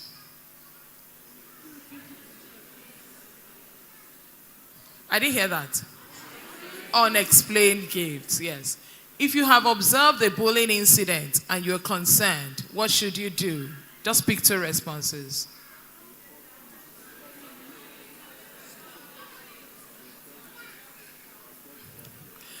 No, you don't need to tell them. It's not your role to tell the child's parent. You intervene. Intervene and then report to the safeguarding leads or school management. So if a child was unsafe at home, would your school be their refuge or the second prison? Their refuge. So amongst yourself, you're going to justify the answer. Now, looking at this, the anatomy of an outstanding school. I think I stole this from Mr. Adigo, right? Yeah. So you can see there that safeguarding and welfare is there. If you have a school and you're not taking safeguarding very seriously, it is a no-no for you. You see every other thing there. It's continuous CPD, safe recruitment, curriculum, leadership, pedagogy, policy, inclusion, and all that. Safeguarding and welfare. And you can see the way it is being carried. It's a hand. The safeguarding and welfare of a school is being carried with what? A hand. And if that hand should remove, what happens? Every other thing that is there falls. So safeguarding is very important. That's why even in abroad, we don't joke with it at all. Safeguarding is important. So we need to understand that. So safeguarding is a continuous collective commitment, ensuring children feel safe, valued, and able to learn fully. Thank you very much. Thank you so much. Please let's celebrate Mrs. Modupe Agbonlao, right? That was a good one because in this part of the world, we do not sometimes prioritize things like this. And she has indeed opened our eyes to know that education is all-encompassing. It's not about the classroom alone because you really can't give what you don't have. So I'm sure we are taking all of this back home to take care of ourselves and the learners under our care as well. And we have a few more things to go before we wrap up today. And before we move on to the raffle draw, because I know that a number of people are actually waiting for that. Quickly, I'd like to recognize Mrs. Roberts Chidima Gloria from Bodeamo, or is it Bodeamo? I'm not sure. Bode, I'm correct then. Thank you so much. Where are you sitting? Oh, okay, the gallery. Oh, thank you so much, ma'am. You're very much welcome. And for the panel session that we would be having not so far away now, please get ready your questions. You can write them, and the mics would also be passed around, whichever one is convenient for you. We'll be taking about 6 questions for the panel session. So please get them ready from the first session we had, the second, and the one we just got right here. And before we move on to the panel session, quickly, we were supposed to have another guest joining us, but I would invite the convener to do the explanation on that and perhaps the little package that would be getting from him. Please let's welcome Mr. Lekon Adigun. All right, so sorry. I know that Mr. Tope Adenuga was meant to be here, but he called. Things happen, we know that. He's safe, he's fine, but he just needed to attend to a family, and so. However, he did something which for me is very commendable. Please, a round of applause for him, please. He just did a short video, and that would come up as soon as I'm out of here. I'm also very glad to announce, please, I want the audiovisual to project a flyer. So we have a collaboration with EpiTeach. EpiTeach is an online platform, and when they reached out to us, they said they have a course currently ongoing. The course is titled, please, I need the flyer on the screen, please. The course is titled International Teaching and Learning. International Teaching and Learning, EpiTeach. Audiovisual, we're still waiting for the flyer up, please. Thank you. International Teaching and Learning, and they've made it free for every participant of the Eduvoros conference. You don't know what that means. If we do, we would know that these are courses people pay heavily for. I've done courses, $150. If we know what MPQ is, MPQ, the least MPQ you can do is £1,350. So when you see people write MPQ, headship, MPQ, that's a lot. That's 2-point-something, close to 3 million naira. And this particular organization is giving us this for, International Teaching and Learning, a professional preparation course. And what that does is it will expose everybody to what international teaching is, especially for some of us that are planning to relocate. You're not planning to japa. You've just, your wife is abroad, your husband is abroad, and, you just want to move to the US, move to Canada and all that. And we intend to probably continue teaching over there. You need a course like this. So we are sharing the link on our WhatsApp group. There's also a list out there. Once the program ends, please, it's free, and I will encourage everybody. We asked for a number, and they said no. It's open to, they can accommodate 100. Please, take advantage of this. It's specially for Eduvoros teachers. All right? Then we also have an announcement. We have, yes, that's the flyer. Please just note it. We would also upload it on our WhatsApp group. Okay? We also have a survey from a mental health, and well-being NGO, and it's important. We know a lot is happening, especially now that even to step out of the house and buy something, you just feel somebody can kidnap you. Not because your estate is not safe, but the media has filled our minds with a lot of things, and this is a period where we really have to pay attention to our mental health. There's a survey which we would encourage everybody to fill. We are sharing the survey on Eduvoros WhatsApp group right away. Please, it's important for all those on the group. We've shared it. The link is right there. We want to, as we do the panel session, please just fill the survey. It's less than 5 minutes. Just fill the survey. We would be very honored to have you fill the survey. Okay, so please, we'll take the profile, Mr. Tope, and then we'll just have the video. It's 8 minutes, after which we'll have the panel session. Thank you.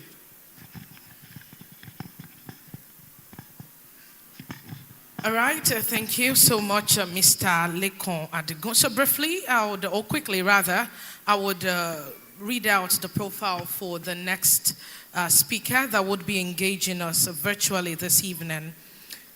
Tope Adenuga is an accomplished educational professional, a school leader and instructional trainer with a distinguished track record of transforming teaching and learning across Nigerian schools.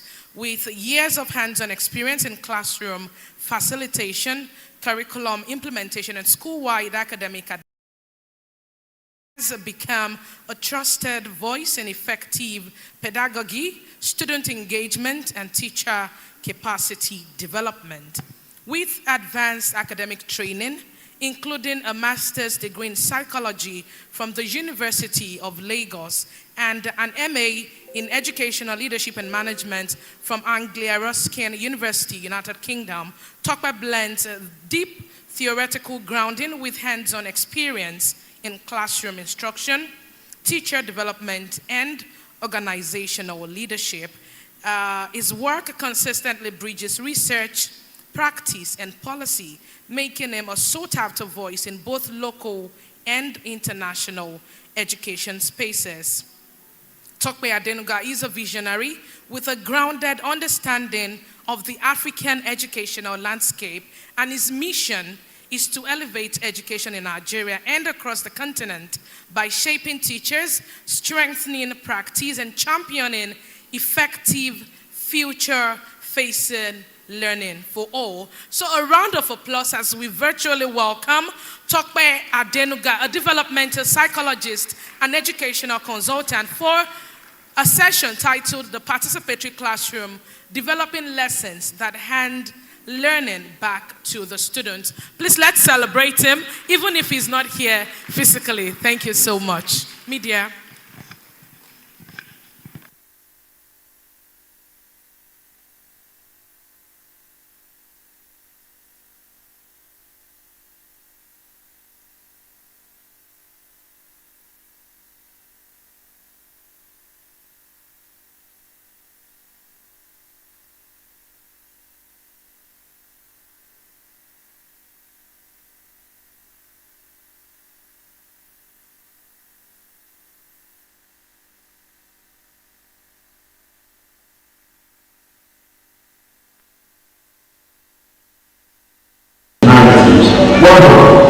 What is the aim of this conference, the Ibadan Teacher, developing capacity of their talent as now?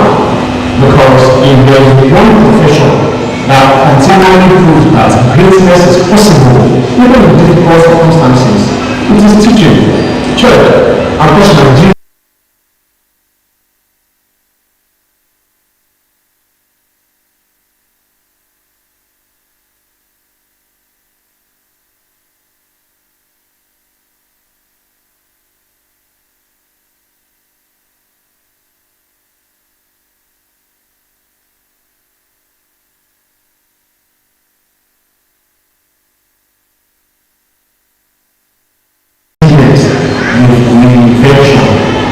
I know the story of the teacher in place, a teacher we all know, and this happened several years ago.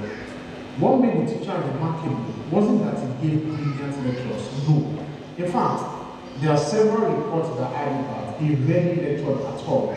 Instead, he was always asking questions, one after another. If a student made a claim, he would ask, why do you think that? If they gave an answer, he would also ask, how do you know that is true? Sometimes a student became frustrated because he refused to simply give them answers. And his class was not a controlled classroom where everyone was quiet. But Socrates understood something that neuroscience continues to affirm today. People remember what they discover far longer than what they are merely told. And this Socrates story affirms that the greatest classrooms are not those where teachers provide the fastest answers. The greatest classrooms are those where teachers ask the deepest questions. So, this shows that we do not need special resources to reach deeper into the minds of our students, because that is where the magic happens. The best way to add learning back to your students is to make them think more than you do. Because whoever does the thinking does the learning. If the teacher does all the explaining, all the questioning, then the teacher has worked very hard, but the students may not have learned anything. I've been in the classroom for more than 20 years in Nigeria and England, and I have noticed something very unique. Most lessons that are good controlled, where the classroom is quiet, teacher explain concepts, and display the subject mastery, as we call it, such lessons have made little impact on the learners. But lessons that look less controlled, where classroom is noisier, where students are discussing ideas, arguing respectfully, and asking questions. Sometimes they even correct each other. Students have excelled in such classes. Because many of us grew up believing that the quietest classroom was the best classroom. We believe that silence is always an evidence of learning. But the truth is, sometimes silence is an evidence of compliance. I'm not promoting disorderliness. Participation does not mean disorder. It just means students are intellectually engaged. So, I said to you that a participatory classroom is one where students think, where they wonder, where they investigate, where they debate, where they reflect, and where they teach one another. In this type of classroom, the teacher takes a different role. The teacher becomes a facilitator. A major and vital thing I would love you to live here with is the ability to make your learners think. As a biology teacher, if I enter a class to teach pollution, and I ask the students, if you were the governor of this state, what would you do to reduce waste in your community? This question changes everything. It makes students think. You can see, participation is not an activity, it's a mindset. I know some of you are already saying, this sounds good, but I teach 60 students in one classroom, or we don't have more than resources. Let me encourage you. Participation does not begin with technology. It begins with questions. It begins with conversations. It begins with allowing students to think before we answer. The greatest resource in your classroom and the greatest resource in any classroom is still the human mind, the students in your class. And to achieve this level of participation, I'm going to give us 3 things that we must do. First, talk less so students can think more. Talk less so students can think more. The goal is not for you to speak for 40, 50 minutes. The goal is to create moments where learners process, discuss, and apply whatever they learned. 2, ask better questions. Instead of, what is the correct answer? You can ask, how did you arrive at that answer? Can someone explain this differently? What would happen if? Questions develop thinkers. So the more questions you ask, the deeper the learners think.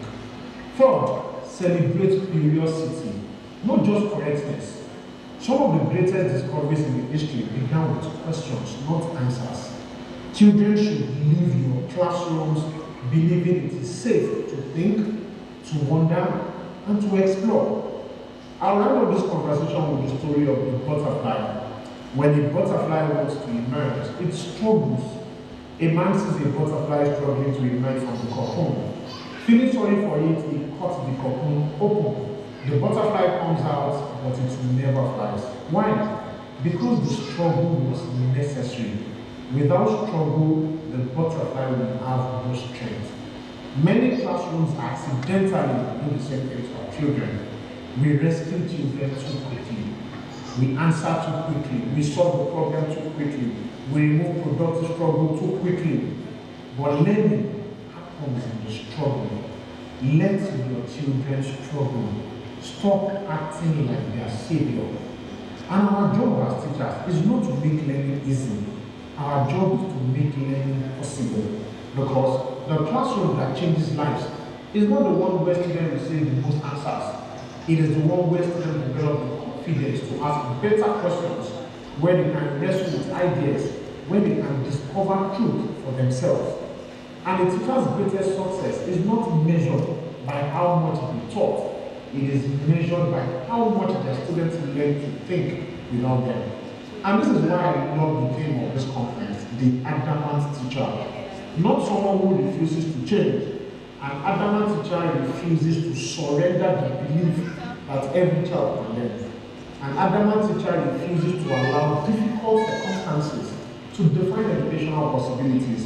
An adamant teacher understands that while resources matter, relationships matter more. And that while curriculum matters, children matter most. As we return to our various schools and classrooms, let us go with the concept of thinking, ensuring we are raising students who question everything, because that is one of the ultimate responsibilities of a teacher, to raise children that can think. Thank you so much for having me. Please enjoy the rest of the conference.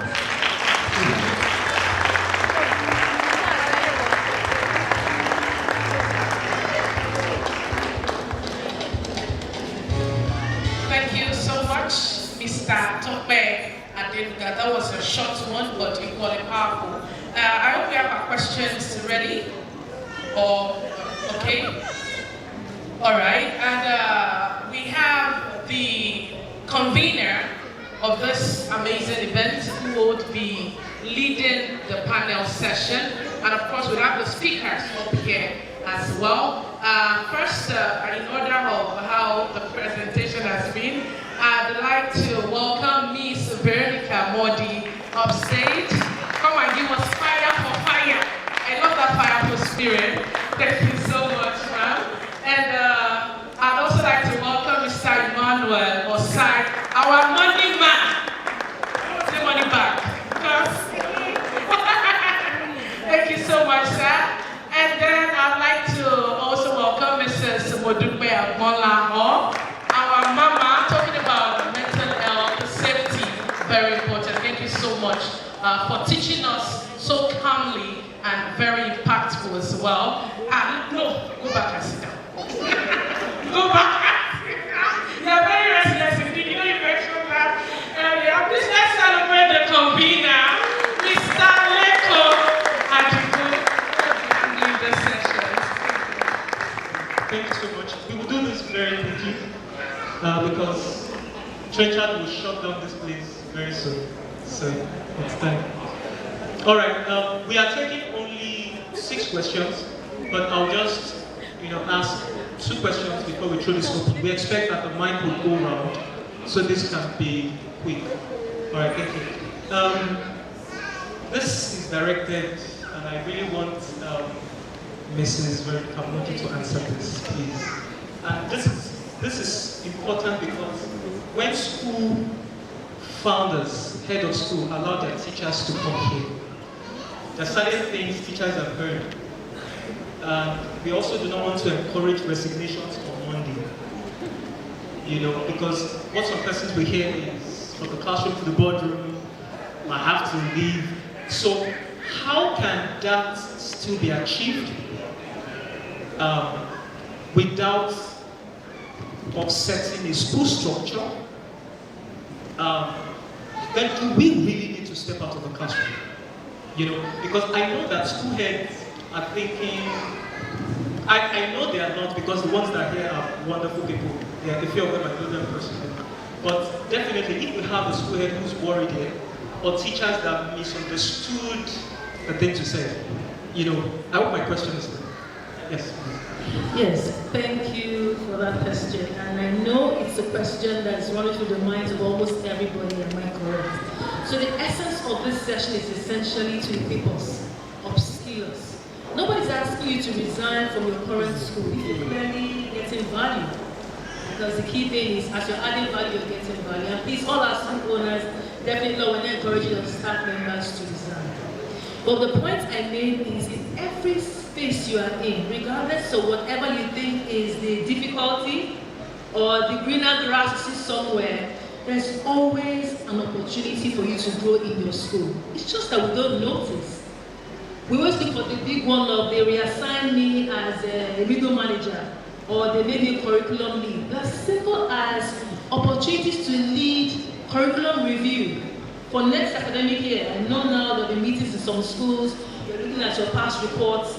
When they call you into that group, math department, sit together, look at those current WIAC reports, or the results, or the mock exam, or the BESA exam. What can we do against next academic year?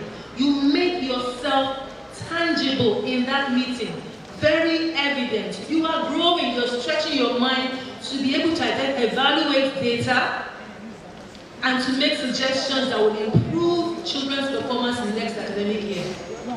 When the opportunity for someone to head that department or become a deputy or possibly support another program, the government has private partnerships with our public organizations in terms of education, and they invite teachers. ASEN always calls, APEN as well, always calls for educators to come and, I've been privileged to speak at APEN in my earlier years. For some reason, they threw out a link and said, if you want to facilitate a course at APEN, they didn't pay me a dime. I jumped and I applied. And they asked me to explain why I think I have something to say. And I say, yes, I have something to say. And I proposed the topic, and I was chosen. I wasn't paid 10 naira. In fact, after that program, they gave us sausage and a bottle of Coke. And I spent my transport to go all the way down after Aja for that session. Many of my colleagues like, excuse me, I should offer my heads an expense of free. I know what I was building. All these things have added to my CV, to the next promotion I got. So what I'm saying is, look out for opportunities in your current school to add value. Ordinary art teacher, they're doing a school program. You see the school looking for an outside provider to decorate the school. Why can't the art department decorate the school? You're taking care of the aesthetics. You save money for that school owner. You think next time, when there's a program for training somewhere, she will not pick you? Of course. Am I correct? That's how you make yourself valuable. That's how you make yourself visible. I'm not saying become I too know. There's a clear, loud showcase so you can be seen. And there's a clear visibility that makes you noticed for value. And that's what I'm asking you. So please, I'm not saying, by all means, if the school you're working in and you have opportunity next year, I'm not an advocate that you should not look for a better job. We all need better opportunities. But where you're currently working, and what value are you adding? What are you known for? I also add before I drop the microphone, some of us forget the invisible eye called management that is watching us. All those silent whispers along the corridor, the small gossips we do in somebody's room. Something happens, a staff member was dismissed. You will join the group to go and gossip about what happened, but you don't even know the complete story behind it. You think management will know somehow. They notice you always leaving your workstation to go somewhere. These are some simple work ethics that some of us don't embrace. You can't be found in the midst of the antagonists of a system. You can't survive in a school if you're in that group. And I'm telling you just the gospel truth. You can't be the voice always speaking against the management. They notice this, excuse me, what is that person about? Because that means you're not bought into the school's aims and objectives. Every school owner looks for a staff that's bought into their vision and always stand for them regardless of the challenges. I'm not saying pretend, but be watchful. What you say, what you do. Thank you. Thank you so much. Thank you so much. Did she do justice to that? All right. We're going to take one question from the audience and then I'll ask the question again. Please, mics. Yes. Okay. Good evening, everyone. Good evening, Miss Modi. I actually have a question for all three of them. Should I take Miss Modi's own alone for now? Or I should throw all the questions out? Okay, thank you. Before I ask my question, I want to give a brief background so that you understand where my question is coming from. I migrated from a school in Ibadan Educator where I was earning, I think, average of 45,000 a month. And the classroom was such that we used fans with the windows open. Of course, we were holding canes back then. And we didn't need to do too much for students to behave themselves. We didn't need to say a lot. Just wave your cane and sense will come back. Okay. Apart from that, if a child still misbehaves, before you beat that child or wave that cane, you can easily ask the child, are you okay? Didn't you think before you did that? You know? I now migrated to a school in Lagos where there were no windows that could open. I was still struggling with the cold and the chill of the AC. I was struggling with the board because I was coming from a system where we wrote on the whiteboard to a system where there's a WowB board. And my first day in school, year 10, was frustrating. The behavior of the children was another level. I thought I had seen it all, but it was another level. You see a child that will climb up his chair and scream. And I was forced to, in fact, I actually asked, are you okay? And all the children, they looked at me and they were like, seriously? Then they took over the class. They started doing all sorts. Before I challenged this one, that one is saying his own. I knew why I was in Lagos. In English, when we write to suit purpose and audience. I was working to suit purpose, but I didn't have the right language for the audience I was talking with or communicating with. So the first thing I learned was how to communicate with them. Today, if a child stands up to scream in my class, I will call that child and ask that child, count 1 to 5 and ask yourself, did I do what was right? Now, we are going from classroom to boardroom now. Where I'm coming from and where I'm going to is that I didn't have a coach, someone to teach me how to transition and have a safe landing. I hit the ground, not running, I hit the ground, in fact, flying. How do I have a safe landing in the boardroom amidst all the goes from the management or the board? Did you get a question, ma'am?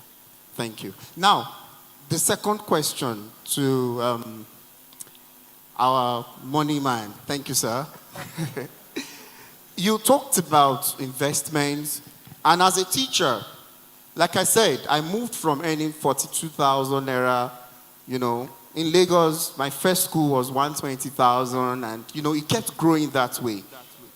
But I discovered something. I want to develop myself professionally. I have to pay. I want to save. I have to keep money. I also want to invest. I have to bring out money. Currently, Mr. Lekon Adigu was talking about MPQ. I'm running one for 1,650 pounds. They allowed me to pay monthly. But honestly, after paying that monthly money, I can't fill the tank of my car.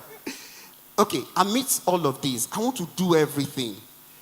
Sir, when and how do I keep money to live a quality life and a comfortable life for myself as well? That's my point. Did you get it, sir? Okay, now, Ms. Agbonlaho, my own question is this. Throughout your session, you talked about safeguarding children. My question is, who safeguards the teacher? Thank you. Thank you so much. Please, if we are asking our questions, let's keep it very short. Are we still taking questions, or they would be answering this one? Okay, all right. All right, thank you, Mr. Tosin. By the way, he's one of my colleagues in the previous school. So I love the question he just asked, and he mentioned the fact that the school he was in, he transited into another school, and it was a huge shock. So sincerely, nothing really prepares you for the future until you make up your mind that you are ready for whatever it is in that future. I don't know if I made sense. So you have not lived in tomorrow. Sorry. Teacher, calmness, thank you. Aha. So you have not lived in the tomorrow. But what you begin to do today will prepare you for that boardroom. We're all privileged to be part of a program. Thank you to Edivorus, who is equipping us. And we're also taking responsibility for our training, upskilling ourselves. What I've realized that we must always remember that any business, if I focus on school, they have two aims in their minds. And if you get the buy-in, you will never have a problem with the school. The first buy-in you must have is that a school owner has set up the school for learning of the children. Their aims, their objectives, their structures, their processes, their thinking is centered around that one aim of ensuring those children learn. Forget the big drama of, I want to own a group of schools. At the bed of it all, their heart is to provide what? Learning. Number two, it is a legacy structure. Nobody sets up a school for it to die. That's why it's a business. We know we have the people who give it for, and there's still someone funding it. So they don't want it to die. So if you see the confrontation that school owners as board level often give heads of schools or head teachers, they're not fighting you. They're trying to hold those two pillars, ensure learning happens and their business lasts. The legacy is there. So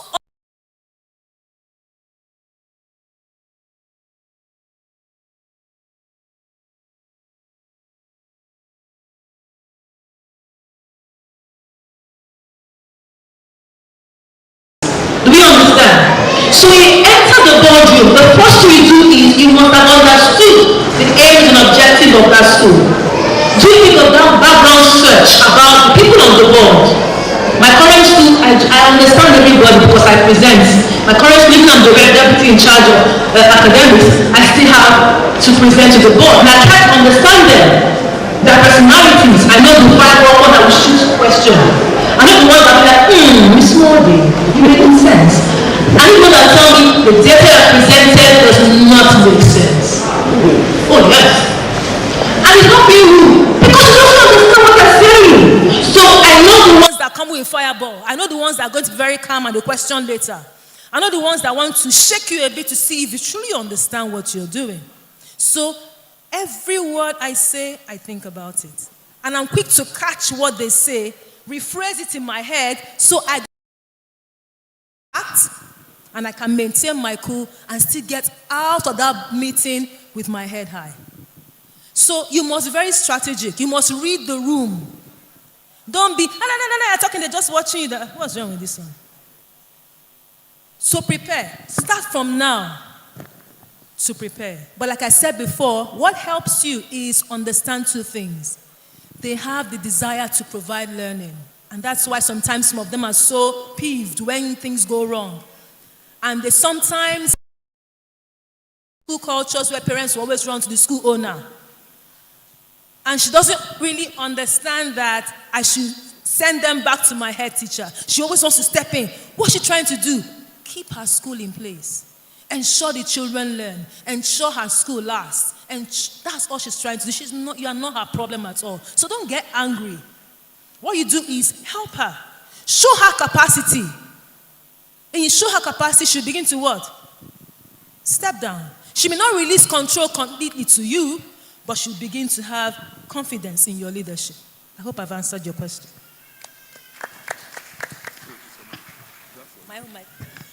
Okay, so it's a very good question you have asked. And I'm sure it's also the same thing that will be going through the minds of many people.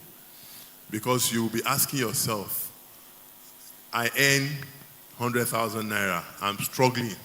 This man is asking me to invest when I've not been able to even meet some of my needs. Now, recall that in the course of my presentation, there were some key things that I talked about. The first thing you need is discipline. And I think you already provided some of the answers. You said you started off with 42,000 naira. When you were earning that 42,000 naira, you wore shirts, right? You were not walking around naked. You spent money buying a shirt, a pant, maybe once in 6 months, but at least you bought some of those things, right? I can also bet that out of that 42,000 naira, you still gave 1 or 2 people some money, no matter how small it would have been. And then maybe in between also, some of your friends hung out, right? Instead of cooking at home, maybe you went out, you went to an eatery, and then you bought food. So the first thing you need to do is, you need to first of all break down your spend pattern. Do you understand? Break down your spend pattern. And that's where budgeting really comes in. Remember what I said. If you earn 100,000 naira and you cannot save, I can guarantee you, and I'm giving you 1 million naira. So it is that discipline that is behind it that is more important than any other thing. And so in terms of the practicality of how you can go about this, the first thing you need to do is, the things you spend money on now, is it your need or a want? Many of us will want so many things. For example, I would love to drive a Ferrari or a Lamborghini. I would love to do that. But the question is, can I afford a Ferrari or a Lamborghini? That's not a need. Your needs has already been explained. I mean, your educators, Abraham Maslow's hierarchy of needs. When you earn money, the most important thing is what? Food. The next thing is your rent. The next thing is your clothing. Then you save. So what you do is, you need to ask yourself, if you are giving 4 people 5,000 naira out of your salary, and it's the brutal truth, you need to reduce it from 5,000 to 2,000. You know why you need to do that? If you keep giving that 5,000, as you earn more money, more people will come to ask you for more money. And as you give more people more money, it will be very difficult for you to save. But right now, if once you develop that habit, and here's what you do. You earn 100,000 naira, you write out everything. Write 5,000 naira that this is my savings. You see that 5,000 naira? Throw it in one account that you know you cannot reach easily. You will be shocked that the previous month that you spent 100,000 naira and you were complaining, the next month you were able to save 5,000 naira. So over time, you start to develop that discipline. And as your income increases, there will be that urge for you to save money. You go to parties. Don't they invite you to parties? Once in a while you buy, I talked about it. They will give you Ankara. You should come and buy Ankara. So me, as a principal, if you're inviting me to your party, I don't buy Ankara. If you don't like me for that, then don't invite me. I won't buy it. The reason why I won't buy it is that I'll buy Ankara for 5,000 or 10,000 naira. I'll use 15 or 20,000 naira to sew Ankara. So, and this Ankara that you are buying, you probably won't wear it more than 3-4 times. While you are still on that one, another party comes. You start thinking all over again. So you need to ask yourself, what is your objective, your financial objective? What is your current income level, right? Then you set your objective, what you want to achieve. Your achievement could be that in the next 5 years, maybe let me have a saving of 600, 700,000 naira. You might not be able to do it in one go, but 10,000 naira this month, 15,000, 20,000, all those money at the end of the day, once you compound them, then you reach your objective. And I hope I've been able to answer your question very well. Thank you.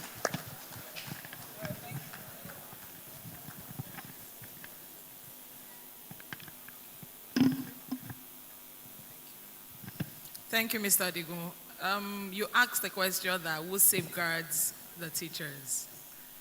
Yes. First off, my duty is to safeguard the children.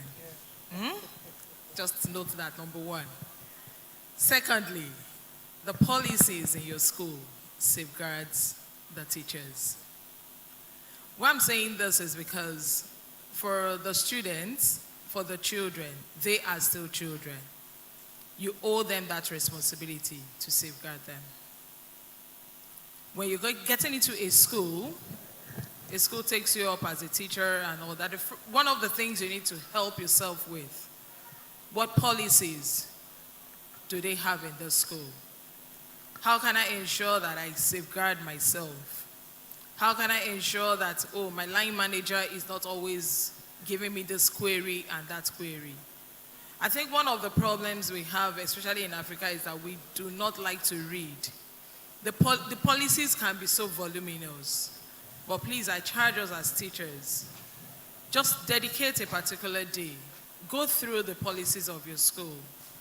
There are a lot of things in the staff handbook that can help you. There are a lot of things in even your recruitment policies and different things like that that you just need to equip yourselves with. My major concern as I'm seated here, as I got into Ibadan, is that my mind just went straight up to our teachers that are in captivity and our students there.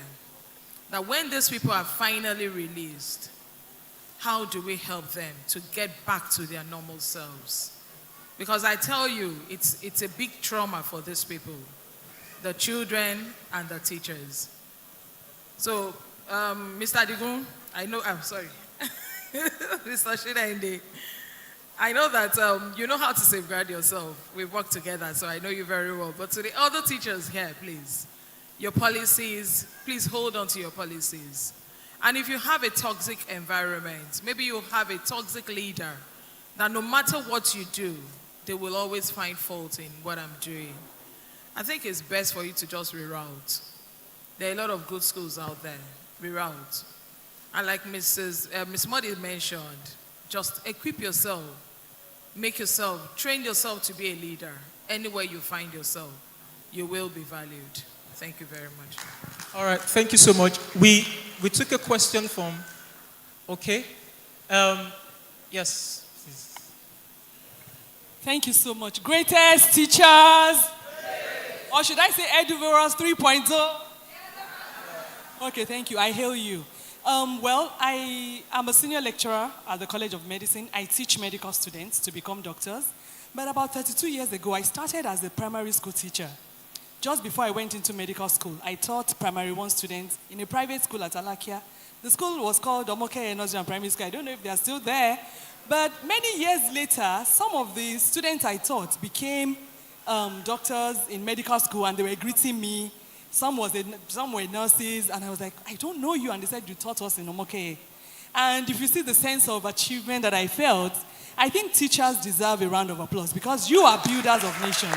Please clap for yourselves. Thank you. My question is this, quickly. We've been talking about safeguarding, and to answer the last person who asked the question, safeguarding is not just your own business alone. Your organization, your institution is actually supposed to have a safeguarding policy for you. So teachers, if they don't have a policy for you, please, you can management. Now, my question is about people who are specially challenged, students who are special. Do we have teachers who teach in special schools here? If you are there, please shout. Thank you. I would like us to have a situation where we have inclusion. Very beautiful program. I really enjoyed myself. I learned a lot. But against Eduverals 4.0, let's be a bit more inclusive. Let's also think, because all these things take a special turn when we are dealing with these students with disabilities. And I want us to also put that into consideration. Now, my question would be to... Okay, let me leave it there. Thank you, everybody. All right, so we'll take one last question. And that will be the question because our time is fast spent. Am I correct? Our time is... And safety is important too. From the... Okay, so we need somebody to go there with the mic so that once we have this... There, okay, good. So please, yes. And then gallery last question. Quickly, please. Okay, my name is Adim Tetosin. I'm a student of University Federal Technology Academy. Currently doing my IT in UI. So I'm passionate about teaching. That's why I came around. So I have just 2 questions. I've always been thinking that, okay, when I saw the... Please, let's speak up. We can't hear you. I said I have just 2 questions. The first one is that my passion to teach begins from, I started teaching primary 3 while I graduated from SS3. So I now look at the teaching aspect, like I started getting paid at the rate of 8,000 naira per month, which my siblings does not support. But I have passion to teach. In fact, if I'm not teaching, I felt I'm wasting my time. So I have to just take it up, take the sacrifice, and go and teach. So I was not like, okay, am I going to continue teaching in this local? I now also think at the other part that, okay, if I have to transition to having an opportunity to higher schools, what about the destiny of children that are in this local school? Is there a way of bridging the gap so that every student, both in the local level and also at the higher level, can have the same opportunity? And also my second question comes from one of the things that sparked the passion in me, which is examination malpractice. I graduated from a school, I will not mention the school, but I graduated in a place whereby I think we have like 2 practicals or 3 practicals from SS1 to SS3 as a science student. So we were not taught. So they made us believe that we need to involve in malpractice to pass. And that's, I got angry and I was like, so it already became a divorce state from every student that passed through that route. And that became part of my passion. And I'm going to raise a generation that will pass their exam excellently. So I was now like, okay, how does this become possible? All right, thank you so much. Please, a round of applause for him, please. A round of applause. You would answer the first question. Yes. She would answer the second question. Yes. All right. I love your question and your passion. And I know that's often what teachers think about. I'm going to use this analogy of when you're on board a flight. You know, usually when you board an airplane, you're about to travel, particularly with international flights, the attendants will come before takeoff to give you some instructions. They tell you, oh, when there's turbulence, relax. If something happens, you dock. And particularly when air pressure drops and oxygen level is very low. You know, the gas masks will drop, right? Have you realized that they will ask you a question, who should you, if you have someone beside you, who should you give the mask to? Is it the person beside you or yourself? Yourself. Excellent. So, my brother, that is my response. Upskill yourself, right? So you can move to a higher school and add more value. And then be part of a program that will help those children. You're not helping them by remaining there. You don't really know much, and you are supporting them. You are incapacitated by the skill, the knowledge, the qualification to support them, and the structures are not there. If you step out and work, get qualification, work in a better school, you're earning more, you can do more, then you can support them. You can run reading programs. You can come there to teach a free practical lesson. You can go there to teach a free geography. You can support their teachers. So please, unfortunately, I would say save yourself so you can save them. Okay? Yeah, just in addition to that as well, it's a good opportunity that we're going into the summer period.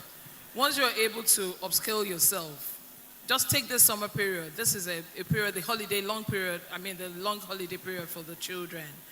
You can as well just, gather them together, do some home lessons, do something so that they will be able to learn as well. They'll be able to tap from your own wealth of knowledge. And then regarding the other question you asked, that your teachers taught you how to engage in examination malpractice, right? Is that correct?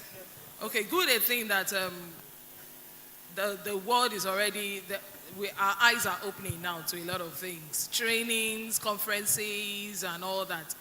It's a good opportunity that you are here. I know some other bridges. The bridge will collapse because of their incompetence.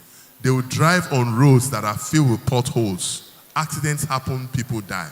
So sometimes it's important for us to also conceptualize the part we play. All of us should see Nigeria like a basket. When you pour water into a basket, it has many holes. So water seeps out from different sides. But what we should do in our own little space is to put one finger on that basket to close that hole so that Nigeria can be full. Because when the water in that basket is full, all of us can drink from that basket. And that's the kind of mentality each and every one of us should apply in our daily lives and even in the roles we play. Thank you so much, Sir and Ma. Let me also say this. We might not be able to take the question because our time is up. Should we let go of raffle draw? Okay, so we have to okay, so we have to wrap this up now so that we can move on to raffle draw. I would like to just say, please permit me to say this. The teacher that asked the question, by experience, I've realized that at some point we have to start small, but we must not remain small. My first teaching job was 30,000 naira. Today, that's not it. But we need to start somewhere. So already you've done 8K, so you've started small already, so we shouldn't be there anymore. Then number two, just like Miss Veronica said, I know that we teachers are very passionate, and sometimes our school heads tell us, oh, this is a calling. It's a calling. As much as medicine is a calling, as much as law is a calling. It's not just so, let's avoid the emotional manipulation. Then, at some point, we would realize that you will make more impact with money. Actually, those kids in rural environment, and you want to stay in that rural in order to, it's because you don't have money. When you upskill and you have more money, you'll be reaching out to those rural environments. Sometimes get to a point where you're even getting funding. I'll give you an example. We started with 30,000 naira. Today, I don't have to be in Ibadan. I have 2 coppers from federal government every year. We have people that work for us. We have 3 public schools approved by your state government, where our people go there to use English to teach STEM. We use a problem-based approach to learning. We pay them. So that's why some of us, we sleep, but we also can't sleep. Because at the end of every month, some people are waiting to be paid. Because if you don't pay, that rural environment, they won't go again. Those schools, they won't. So I've realized that when we upskill, money chases value. Those kids in the rural environment, we don't need to be there. And the truth also is, why do projects get funded? They don't get funded because you appeal to their emotion. They get funded because you are doing something significant. And they want you to reach more people. But if we stay with teaching, and teaching is a calling, but calling brings money. Don't pastors have money? It's a calling. The Supreme is a lawyer and is a now. He's a lawyer. He's a lawyer. He sells land. He goes to court. He makes money. We have a property that is the one in charge, helping us find a buyer. He will collect 10%. So imagine selling that property for 70 million. 10% goes to him. He's already working on a buyer. You understand? But he's here also doing spoken word. So we must start with the 8K. We've started with the 8K. Must we stay there? We must grow. Thank you so much. Thank you. Please a round of applause for our speaker.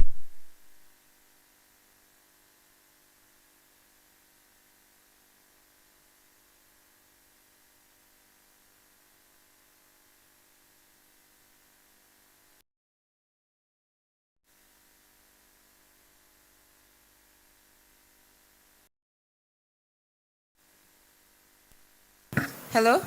Hello? Please, a round of applause for all of them again. Thank you. Okay. I'm back again. Are we ready? Okay, I'm going to start with airtime first. And I'm starting with... which one is this? MTN. Oh,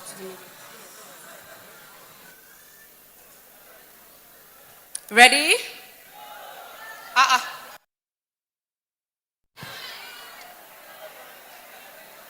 6, 7, 5, 2, 3, 4, 2, 9, 5, 8, 6, 8, 6, 1, 2, 8, 2. Who won?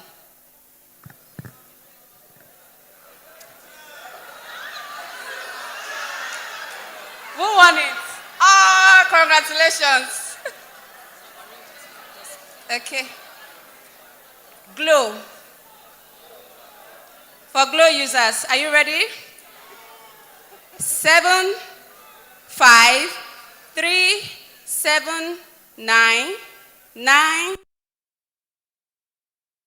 8 1 8 8 1 0.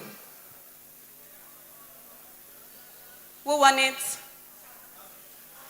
Congratulations. Okay, you call the next one. Okay. So we're going with Airtel. Okay, Airtel 0578 9547 6122 9506. Should I go again? No. Already used. Who got it? Okay, someone got that. Okay, so we go with MTN. Let's do MTN. All right. MTN users, are you ready? All right, I'll read the 3721 8654 6403 000, that's 00079.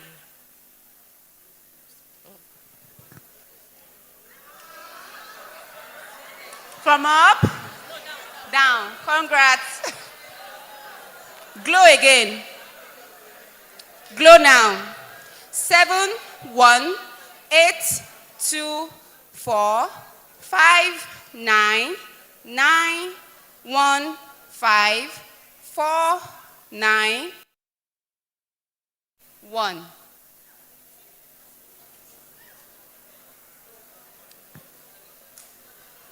From up or from down?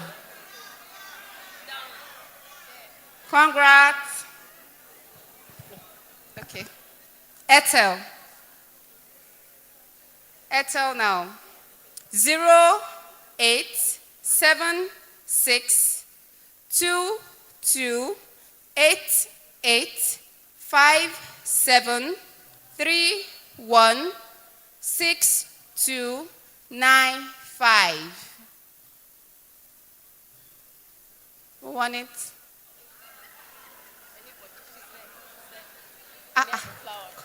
The ladies are winning. Okay, the next one is Glow. No, Airtel. Okay. Airtel 0460 6748 7826 3665.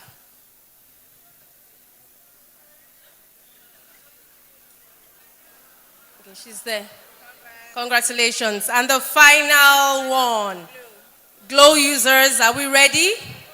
Be ready, please. 75218 23189 79111. That is 111.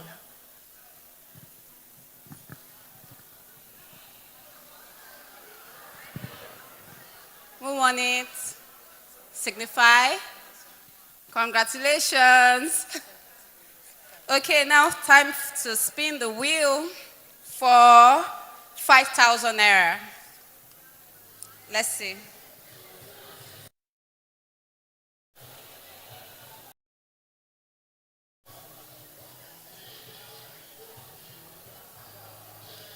Two 229. Number 229. Otilo. The money to have. God. Okay, let's spin again. Let's spin again. Still for 5,000 naira.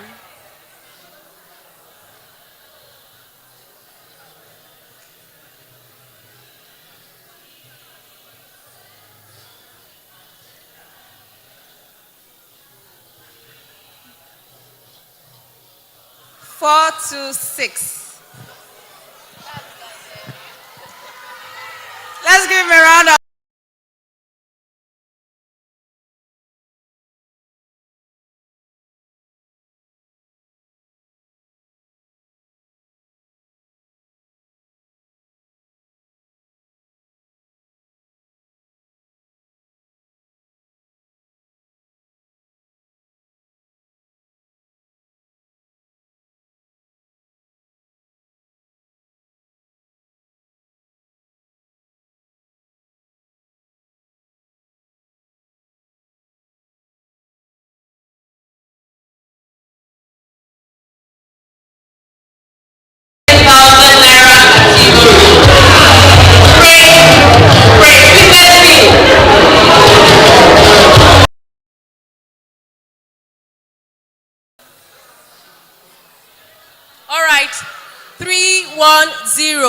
310. 310. Oh, gone. Otilo. All right. We spin again. We spin again.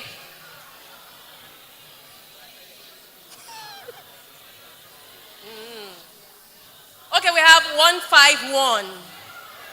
Oh, the winner is here.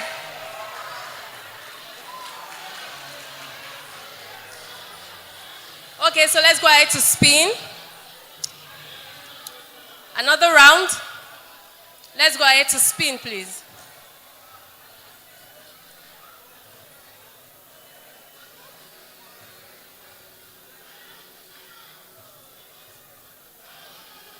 Okay, number 130. 130, 130. Gone. All right, so let's spin again. Please, let's spin again.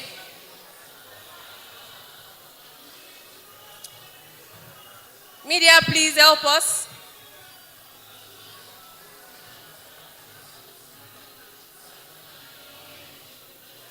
We need them to spin.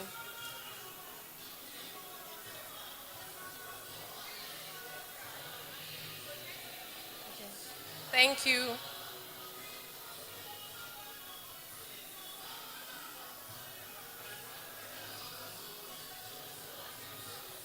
All right, 338. 338. Anybody? No, gone. Please, let's spin. Another one. Another one. 3 more spins and we're done. Please. We're waiting for media.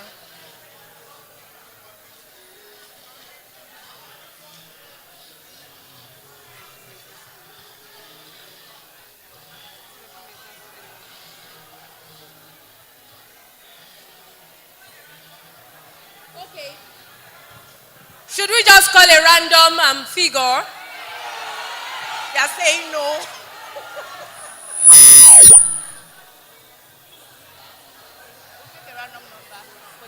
Should we go ahead? We'll pick a random number.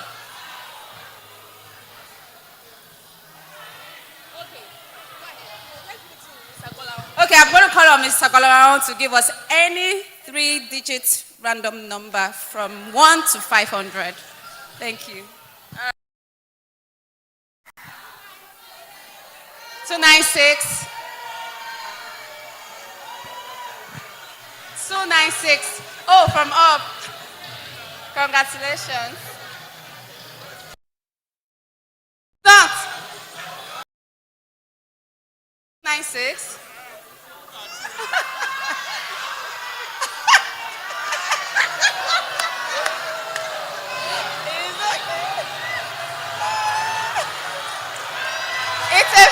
It's a free word. Congratulations. Congratulations, sir. Okay, so Mr. Emmanuel Osaitu is going to pick any random number also. 419. 419.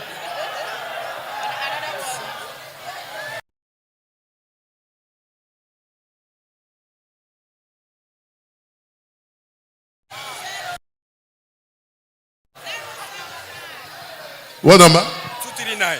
23. Congratulations, 239, 239. Congratulations. And the final one, Mrs. Victoria, Miss Veronica. One, just pick any number.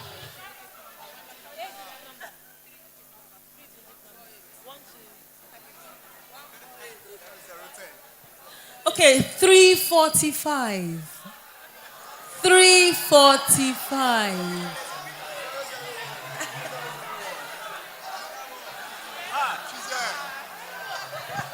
Congratulations. Okay, congratulations to all of the winners. Thank you all so much to all our speakers who held down the sessions. Our guests from the Ministry of Education, from public schools, from private schools. We really do appreciate all of you. From Ibadan Educator Summit 2026, Eduvorous 3.0, the adamant teacher.